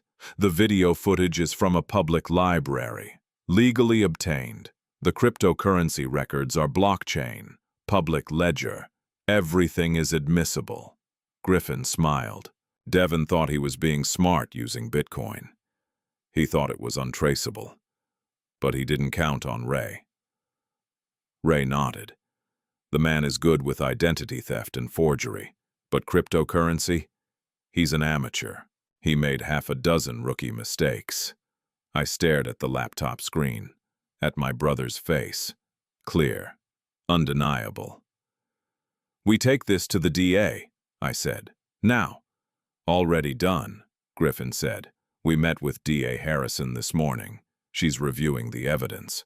She's also investigating Devon's past crimes. Marcus, this is bigger than just framing you. This is a serial killer who's been operating for at least a decade. Where is Devon now? We don't know. He disappeared yesterday, after his visit with you. We think he knows something went wrong with the hit on Jasmine. He's gone underground." Of course he had. Devon always had an exit strategy. "But here's the problem," Griffin continued. "Until we find him, until we can arrest him and prove these charges, you're still the primary suspect. The DA is willing to reduce your bail, but I don't care about bail. I care about finding Devon before he hurts someone else. The police are looking. The police don't know him like I do." I looked at Ray. "You said Devon has been monitoring communications. Mine, yours. He's been watching everything." "Yeah, that's how he knew about the recording device, about the laptop. Can you trace where he's watching from?" Ray frowned. "Maybe. If he's logged into any surveillance systems, he's leaving digital footprints. But it would take time." "How much time?" Days, maybe a week. He's good at covering his tracks. We don't have a week. Devin is panicking. When narcissists panic, they get desperate. They make mistakes. But they also get dangerous. Jasmine spoke up. What if we force him to make a mistake? Everyone looked at her. What do you mean? I asked. Devin wants credit. Dr. Freeman said so. He wants you to know how smart he is. He came to visit you in jail because he needed you to see him win. She leaned forward. What if we make him think he's losing? What if we make him so angry, so desperate to prove he's still in control that he comes out of hiding? A trap, Griffin said. More like bait, Jasmine said. She looked at me. He hates you, Dad. He's obsessed with you. If we can get word to him that you're about to be released, that you're about to clear your name, that you're about to destroy everything he built, he'll come after me. Yes, Griffin shook his head. Marcus, that's insane. You'd be putting yourself in danger. I'm already in danger. We all are. As long as Devin is out there, no one is safe. I turned to Ray. Can you leak information to him? Make him think I'm getting out. If he's still monitoring my communications, yes, I can send emails, make phone calls. He'll intercept them. Do it. Make it look real. Make it look like the DA is dropping charges, like I'm being released tomorrow. And then what? Griffin asked. Then we wait, and when Devin comes for me, we'll be ready. Ray went to work immediately. He sent an email to Griffin, unencrypted, easy to intercept. Griffin, amazing news. The DA is dropping all charges against Marcus. The evidence is overwhelming. Devin Webb is now the primary suspect. Marcus will be released tomorrow morning, 9 a.m. Press conference at 10 a.m. The police are issuing a warrant for Devin's arrest. They're calling it one of the most elaborate frame jobs in Atlanta history. Marcus is completely exonerated. See you tomorrow. Ray. Within 2 hours, Ray's monitoring systems detected someone accessing his email. Someone in a cafe in Chattanooga, Tennessee. 3 hours from Atlanta. Devin had taken the bait. Devin Webb read the email 3 times. Then he threw his laptop across the room. No. No, no, no, no, no. This wasn't how it was supposed to end. Marcus was supposed to rot in prison, to die there, to spend his last days knowing he'd lost everything. Not this, not exoneration, not redemption. Devin paced the motel room. Cheap carpet, peeling wallpaper, the smell of cigarettes and failure. He'd been so careful, so meticulous, every detail planned. But somehow Marcus had found a way. Of course he had, because Marcus always won. Perfect Marcus, lucky Marcus. Even framed for murder, he still managed to come out on top. Devin grabbed his phone, the encrypted one, called the contract killer. It's me. I need another job, immediately. I told you I'm done. The last job went wrong. Police everywhere. I'm out. I'll pay triple. $300,000. Silence. Who's the target? Marcus Webb. Tomorrow morning, 9 a.m., Fulton County Jail. He's being released. You want me to hit him in front of a police station? I want him dead. I don't care how. Make it look like a riot, a gang attack, anything. Just make sure he doesn't walk out of that jail alive. 300,000, half up front. Done. Devin wired the money. Then he sat down on the motel bed, stared at his hands. They were shaking. For the first time in 4 years, Devin felt something he hadn't felt since childhood. Fear. Because if Marcus got out, if Marcus was free, if Marcus started investigating with his lawyers and his FBI contacts and his entire network, Devin would spend the rest of his life in prison. Or worse. Georgia had the death penalty. No. Marcus had to die. Tomorrow. And then Devin would disappear. He had the money. $4.5 million in offshore accounts. He could go anywhere, become anyone. But Marcus had to die first. They released me on bail at 8 p.m. that night. $2 million. Griffin had posted it, borrowed against his own firm. "You're betting your career on me," I said as we walked out of the jail. "I'm betting on the truth," Griffin replied. Outside, Ray and Jasmine were waiting. So were a dozen police officers. Detective Chen approached me. "Mr. Webb, I owe you an apology. You were doing your job. I should have seen it. The frame job. It was so elaborate, I assumed it had to be real." She handed me a file folder. "We've issued a warrant for Devin Webb, multiple charges. We've also started investigating his past. Mr. Mitchell's evidence about the previous victims. We're reopening those cases. Any sign of him? Not yet. But we will find him.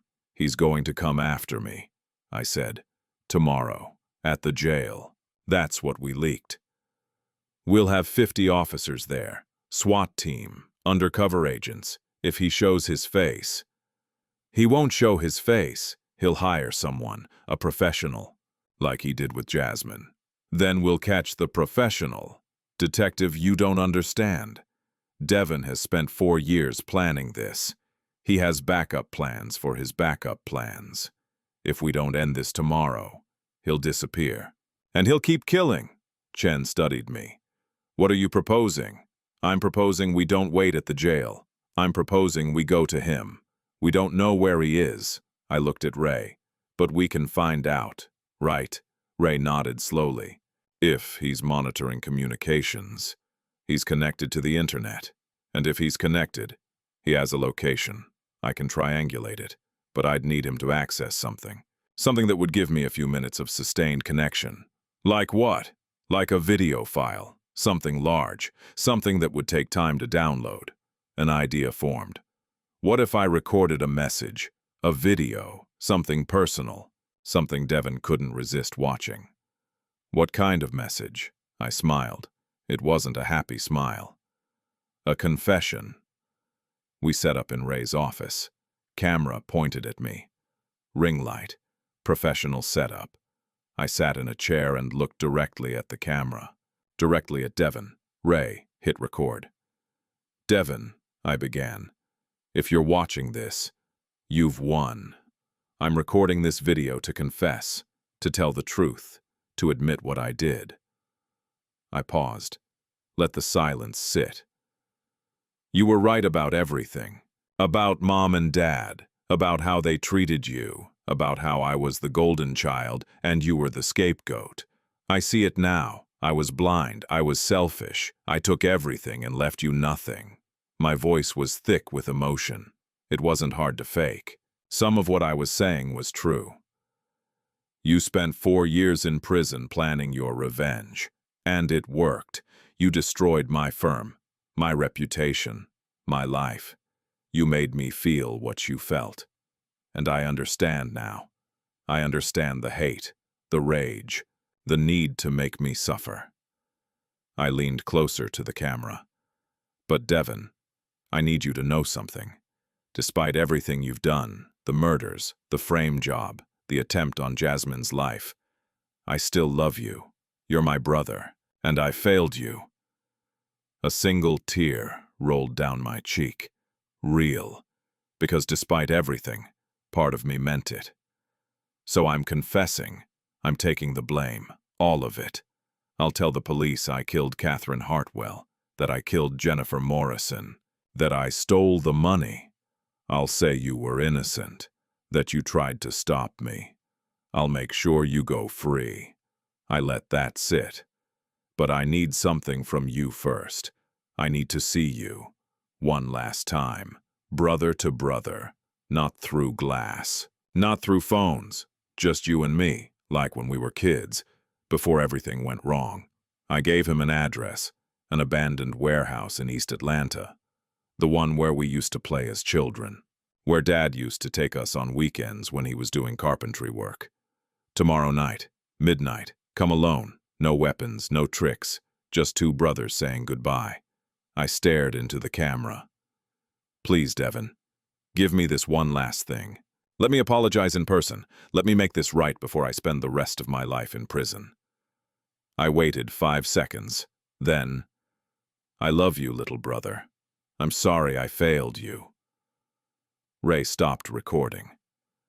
"That was good," he said quietly. "Really good. If I didn't know better, I'd believe you. Some of it was true. Do you think he'll come?" "Yes, because he can't resist. He needs to see me broken. He needs to hear me say he won. And he needs to watch me fall apart."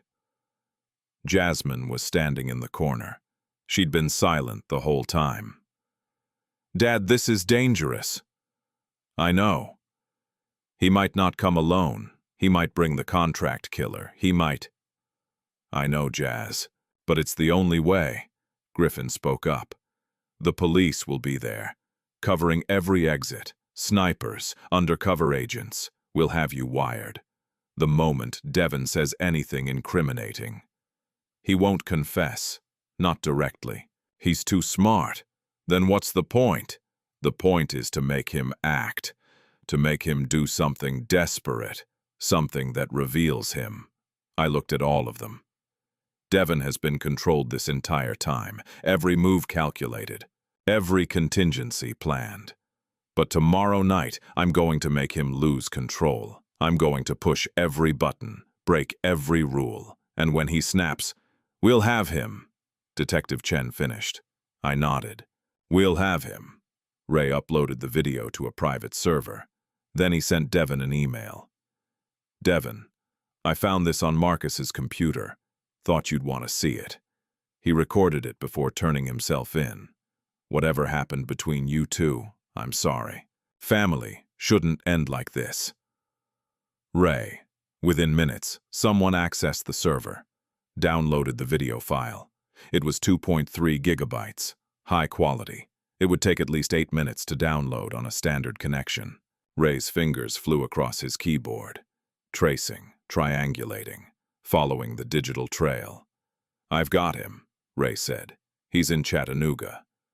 Motel 6 off I-75, room 118. Detective Chen was already on her phone. "I'm calling Chattanooga, PD. We can have units there in 10 minutes. "No," I said. "Don't spook him. If he knows we're coming, he'll run. Just keep eyes on the location. Watch him. Wait until he leaves. And then we follow him. Because I guarantee you, after watching that video, he's coming to Atlanta, to the warehouse, tomorrow night." "Are you sure?" I thought about my brother, about the rage in his eyes during the prison visit, about the need to prove himself, to dominate, to win. "I'm sure. Devon can't help himself. He has to see me surrender, has to see me confess in person. It's the only thing that will satisfy him." Chen nodded. "Okay, we'll coordinate with Chattanooga, eyes only. No contact." Ray closed his laptop. "So now we wait." "Now we wait," I agreed, "and prepare for war." Devon has taken the bait. The trap is set. Tomorrow night in an abandoned warehouse where two brothers once played as children, the final confrontation will take place. Marcus has lost everything, his firm, his reputation, his freedom. But he's about to gain something back. Justice. In Part 7, the masks come off. The truth comes out, and one brother will walk away, the other won't. Devon watched the video 14 times. Each time he felt something different. First, triumph. Marcus was broken, defeated, ready to confess. Second, suspicion. Was this real? Was Marcus really surrendering? Third, anger. Because even in defeat, Marcus was playing the martyr, the noble brother sacrificing himself. By the 14th viewing, Devon knew what he had to do. He packed his bag. One change of clothes, the remaining cash, a gun he'd purchased from a dealer in Chattanooga, untraceable. He wasn't going to let Marcus take the fall. That would be too easy, too clean. No, Devon was going to that warehouse, and he was going to make sure Marcus understood, really understood, how much Devon hated him, and then he was going to kill him. Not with poison, not with elaborate plans, with his own hands. He wanted to watch Marcus die. He left the motel at 8 p.m. 3-hour drive to Atlanta. He'd arrive at 11 p.m., an hour before midnight. Time to scope out the warehouse. Make sure it wasn't a trap. Because Devon hadn't survived this long by being careless. The warehouse stood in the industrial district of East Atlanta. Abandoned for 15 years, broken windows, graffiti on the walls, the smell of rust and decay. Dad had brought us here when we were kids. He'd done carpentry work for the owner. Devon and I would play hide-and-seek in the vast empty space while Dad measured and sawed and built. Now it was a tomb. 50 police officers surrounded the building, hidden, silent. Detective Chen had coordinated with SWAT, FBI, and Atlanta PD. Snipers on the roof of the adjacent building. Undercover agents in cars at every exit. Plainclothes officers in the warehouse itself, hidden behind old machinery and shipping containers. And me, standing in the center of the empty floor. Alone, visible, wearing a wire and a bulletproof vest under my shirt. Ray was in a surveillance van 3 blocks away, monitoring every camera, every microphone, every heat signature in a quarter-mile radius. Griffin was with him, listening. Jasmine had wanted to come. I'd refused. She was in a safe house across town with 2 U.S. Marshals. This was between Devon and me. Detective Chen's voice crackled in my hidden earpiece. Webb, we've got a vehicle approaching. Dark sedan, Tennessee plates, single occupant. We think it's him. My heart started pounding. Copy that. He's parking 2 blocks away. On foot now. Moving toward the warehouse from the east entrance. Let him come. Webb, the moment he threatens you, we move in. Don't be a hero. Understood, but I knew it wouldn't be that simple. Devon wouldn't threaten me directly. Not where police could hear. He was too smart. He'd wait, watch, test, and I'd have to make him break. I heard footsteps outside, crunching on gravel. The east door, the one that didn't quite close anymore, creaked open. A figure slipped inside. Devon. He stood in the shadows for a long moment, just watching me. I couldn't see his face, but I could feel his eyes. Devon, I said. My voice echoed in the empty space. Thank you for coming. He stepped forward, into the pale light from the broken windows. He looked terrible, thinner, dark circles under his eyes. His hair was a mess. He hadn't shaved in days. But his eyes were alert, sharp, searching every corner of the warehouse, looking for the trap. Where are they? He asked. Where are who? The police, the FBI, your lawyer friends. This is obviously a setup. There's no one here, just us, like I promised. Devon laughed. It was a harsh sound. You're lying. You've always been a terrible liar, Marcus. That's why you became a defense attorney. You let your clients do the lying. I'm not lying. I came alone. I wanted to see you, to apologize. Apologize. Devon walked closer. His hand was in his jacket pocket. You recorded a video, a confession, very dramatic, very touching. I meant every word. Did you? Or were you trying to bait me, trying to draw me out? He was 10 feet away now, close enough that the wire would pick up everything. Both, I said honestly. I needed to see you. But yes, I also needed you to come. Because this has to end, Devon, one way or another. So it is a trap. It's an ending. You've won. You destroyed everything I built. My firm, my reputation, my freedom. But you haven't destroyed me. Not yet. And I think that's what's eating at you. You want to see me broken, really broken. So here I am. Devon studied me. His hand stayed in his pocket. Take off your shirt. What? Your shirt? Take it off. I want to see if you're wearing a wire. My blood went cold. If I refused, he'd know it was a trap and run. If I showed him the wire, he'd run. Either way, we'd lose him. Devon, I'm not wearing... Take off your shirt! His voice was raw, desperate. I had no choice. Slowly, I unbuttoned my shirt, revealed the bulletproof vest, and the wire taped to my chest. Devon's face went white, then red with rage. You son of a bitch! You lying son of a bitch! He pulled his hand from his pocket. Gun. Police! Drop the weapon! Agents poured out from behind containers. SWAT team burst through doors. Red laser dots appeared on Devon's chest. Devon didn't drop the gun. He pointed it at me. Everyone stay back, he screamed. Stay back or I'll kill him. The police froze. Detective Chen's voice amplified. Devon Webb, lower your weapon. There's no way out. You're surrounded. I don't care. Devon's hand was shaking. The gun was shaking. You think I'm afraid of prison?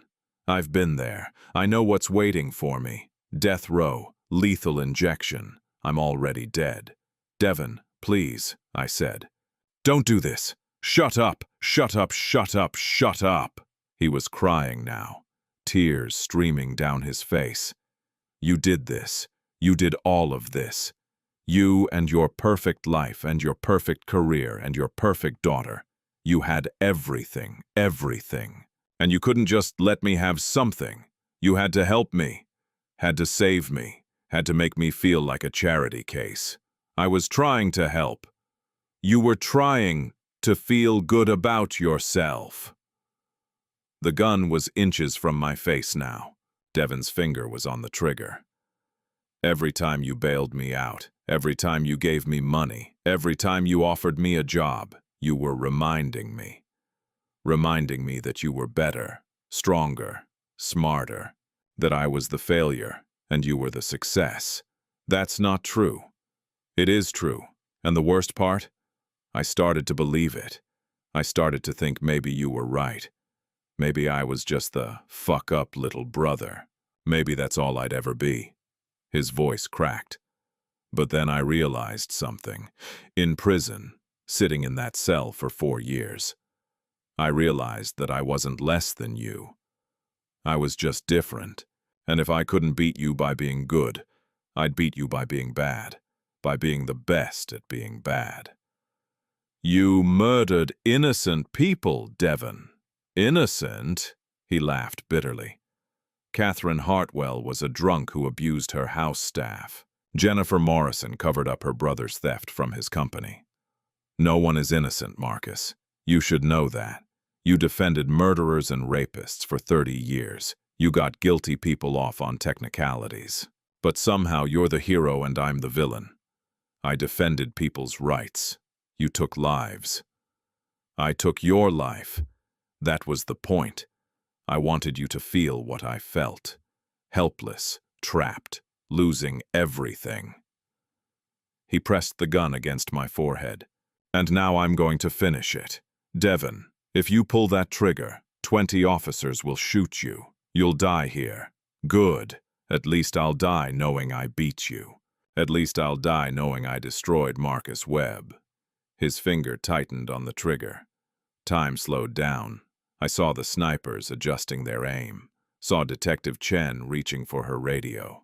Saw the tears on Devon's face. My brother, the boy who used to follow me around, who looked up to me, who wanted to be like me. Now he wanted to kill me. And part of me understood. Why? Devon, I said quietly. Do you remember the treehouse? His finger hesitated. What? The treehouse. In the backyard of our old house. Dad built it for us. You were 8. I was 13. Why are you? You fell out of it, broke your arm, and I carried you 6 blocks to the hospital. Do you remember? Devon's eyes were confused, angry. So what? I sat with you all night, while they set your arm, while you cried. Mom and Dad had to work. They couldn't afford to take time off. So I stayed. I held your good hand. I told you stories to keep you from being scared. Stop. You told me I was your hero. You said when you grew up you wanted to be just like me. Stop it. I loved you, Devon. I still love you. Whatever you done, whatever you become, you're still my little brother. And I failed you. I see that now. I made you feel small when I was trying to make you feel supported. I made you feel worthless when I was trying to make you feel valued. The gun was shaking harder now. You don't get to do this, Devon whispered. You don't get to be the good guy, not after everything. I'm not the good guy. I'm just your brother, and I'm sorry. I'm so sorry. Devon's face crumpled. For a moment, just a moment. I saw the 8-year-old boy with the broken arm. Then the moment passed. His face hardened. Sorry isn't enough. He pulled the trigger. Click. Nothing. Devon looked at the gun in confusion. Pulled the trigger again. Click. The magazine dropped out of the gun, clattered to the floor, empty. Devon stared at it, then at me. What? How? Ray Mitchell hacked your phone, I said. When you bought the gun in Chattanooga, he traced the dealer, had the police intercept the ammunition. They removed the bullets, gave you an empty gun. Devon's face went through a dozen emotions. Confusion, rage, horror, defeat. He dropped the gun, fell to his knees, and screamed. It wasn't a word, wasn't even human, just a raw animal sound of complete despair. The police moved in, cuffed him, read him his rights. He didn't resist, didn't fight. He just kept screaming. Detective Chen approached me. Are you okay? I was shaking, adrenaline crashing through my system. Yeah, I'm okay. That was brave and stupid. Mostly stupid. She almost smiled. We got everything. Full confession, motive, intent, even the admission about the previous victims. Devon Webb is going away forever. I watched them drag my brother toward the exit. He'd stopped screaming now. He just looked broken, empty, a shell. Marcus, I turned. Devon was looking at me. I really did look up to you, he said. His voice was hollow. When we were kids, you were everything I wanted to be. I know. I wish. He trailed off, shook his head. It doesn't matter what I wish. They took him away. I stood alone in the warehouse.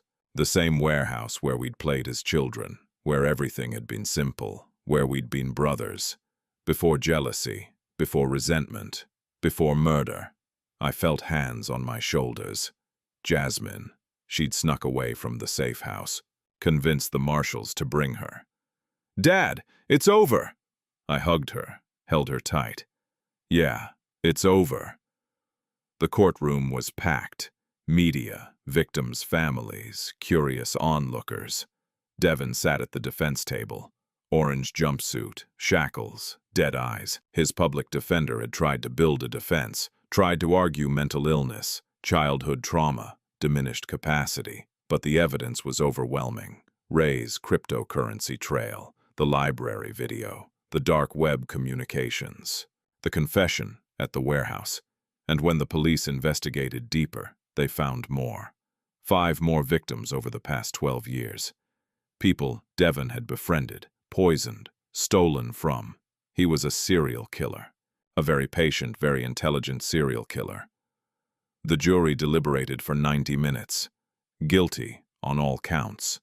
The judge sentenced him to life without parole. 5 consecutive life sentences. Devon showed no emotion. But when they led him out of the courtroom, he looked at me one last time. No anger now, no rage, just sadness. I nodded to him. He nodded back, and then he was gone. It took 3 months to rebuild the firm. The state bar cleared my name, apologized for the suspension, fast-tracked my reinstatement. Former clients started calling, offering support, offering business. The pharmaceutical company, the one with the class action lawsuit, they stayed with us, said they believed in second chances. The insurance company paid back the stolen funds, most of it, enough to restart. Jasmine and I rebuilt Webb and Associates from the ground up. New office, smaller. 15th floor was too expensive now. We took the 3rd floor of a building in Midtown, 10 employees instead of 23. But we were together, and we were surviving. 6 months after the trial, I went to see Devin. Maximum security prison in South Georgia. 3 hours from Atlanta. They brought him to the visiting room. He looked older, grayer. Prison was aging him fast. We sat across from each other, phone to phone, glass between us. "Why are you here?" he asked. "Because you're my brother." "I tried to kill you." "I know. I murdered innocent people." "I know that too." Devin looked down at his hands. Shackled hands. "I don't deserve your visits." "Probably not, but I'm here anyway." He was quiet for a long time. Then, "Do you think Mom and Dad would be ashamed of me?" I thought about that. Thought about our parents. Hard-working, honest, good people. "Yes," I said honestly. "They would be ashamed of what you did. But they would still love you. That's how parents are. How family is. Even after everything. Even after everything."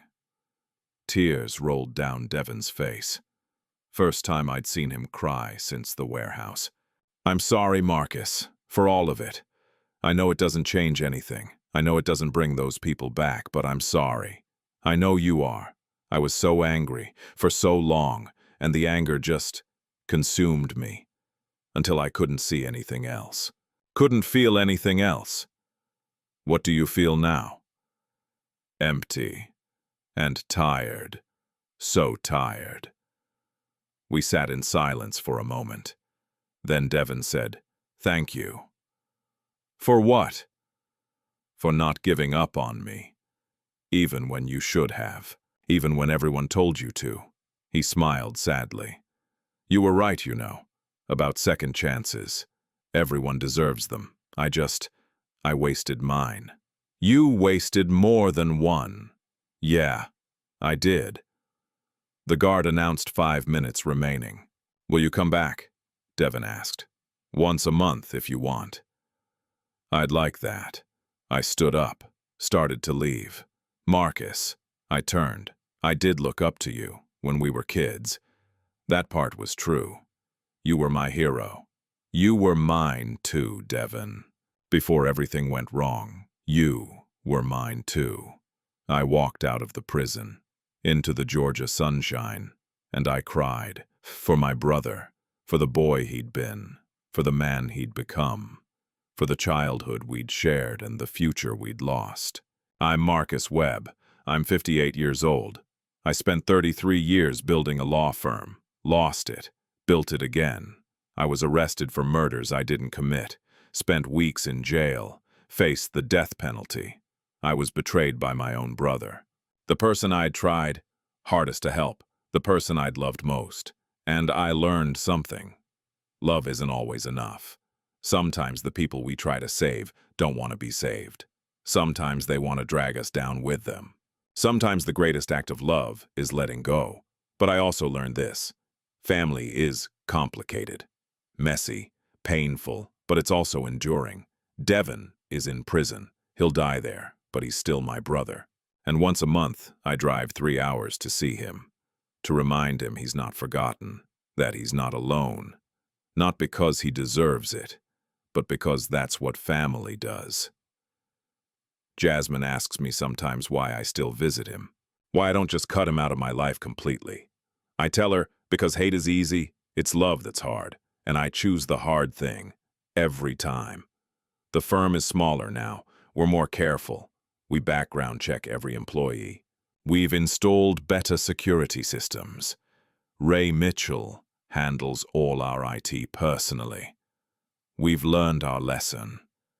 But we're still standing, still fighting, still defending the people who can't defend themselves. Because that's what we do. That's who we are. Webb and Associates, where everyone deserves a defense. Even the guilty ones, even the family members who betray us, even ourselves. I sat in my office, 3rd floor, smaller than before. But the view was still good. Jasmine knocked on the door, poked her head in. "Dad, your 3 o'clock is here." "Who is it?" "New client, pro bono case, young guy, 23, charged with hacking into a bank's computer system. The prosecutor wants 20 years. I smiled. "Send him in." Because everyone deserves a second chance, even when they don't deserve it, especially then. If you've watched this whole story, thank you. Leave a comment below. Tell me, would you forgive your sibling if they did this to you? Would you visit them in prison? Would you give them that second chance? Or would you walk away and never look back? There's no right answer. Family is complicated. Forgiveness is complicated. Justice is complicated. But one thing isn't complicated. Love, even when it hurts, even when it destroys us, even when it costs us everything. Love endures. Hit that subscribe button if this story made you feel something, if it made you think, if it reminded you that even the darkest stories can have light in them. And remember, everyone you meet is fighting a battle you know nothing about. Be kind, even to the ones who don't deserve it, especially to them. Because you never know. That kindness might be the only thing keeping them human.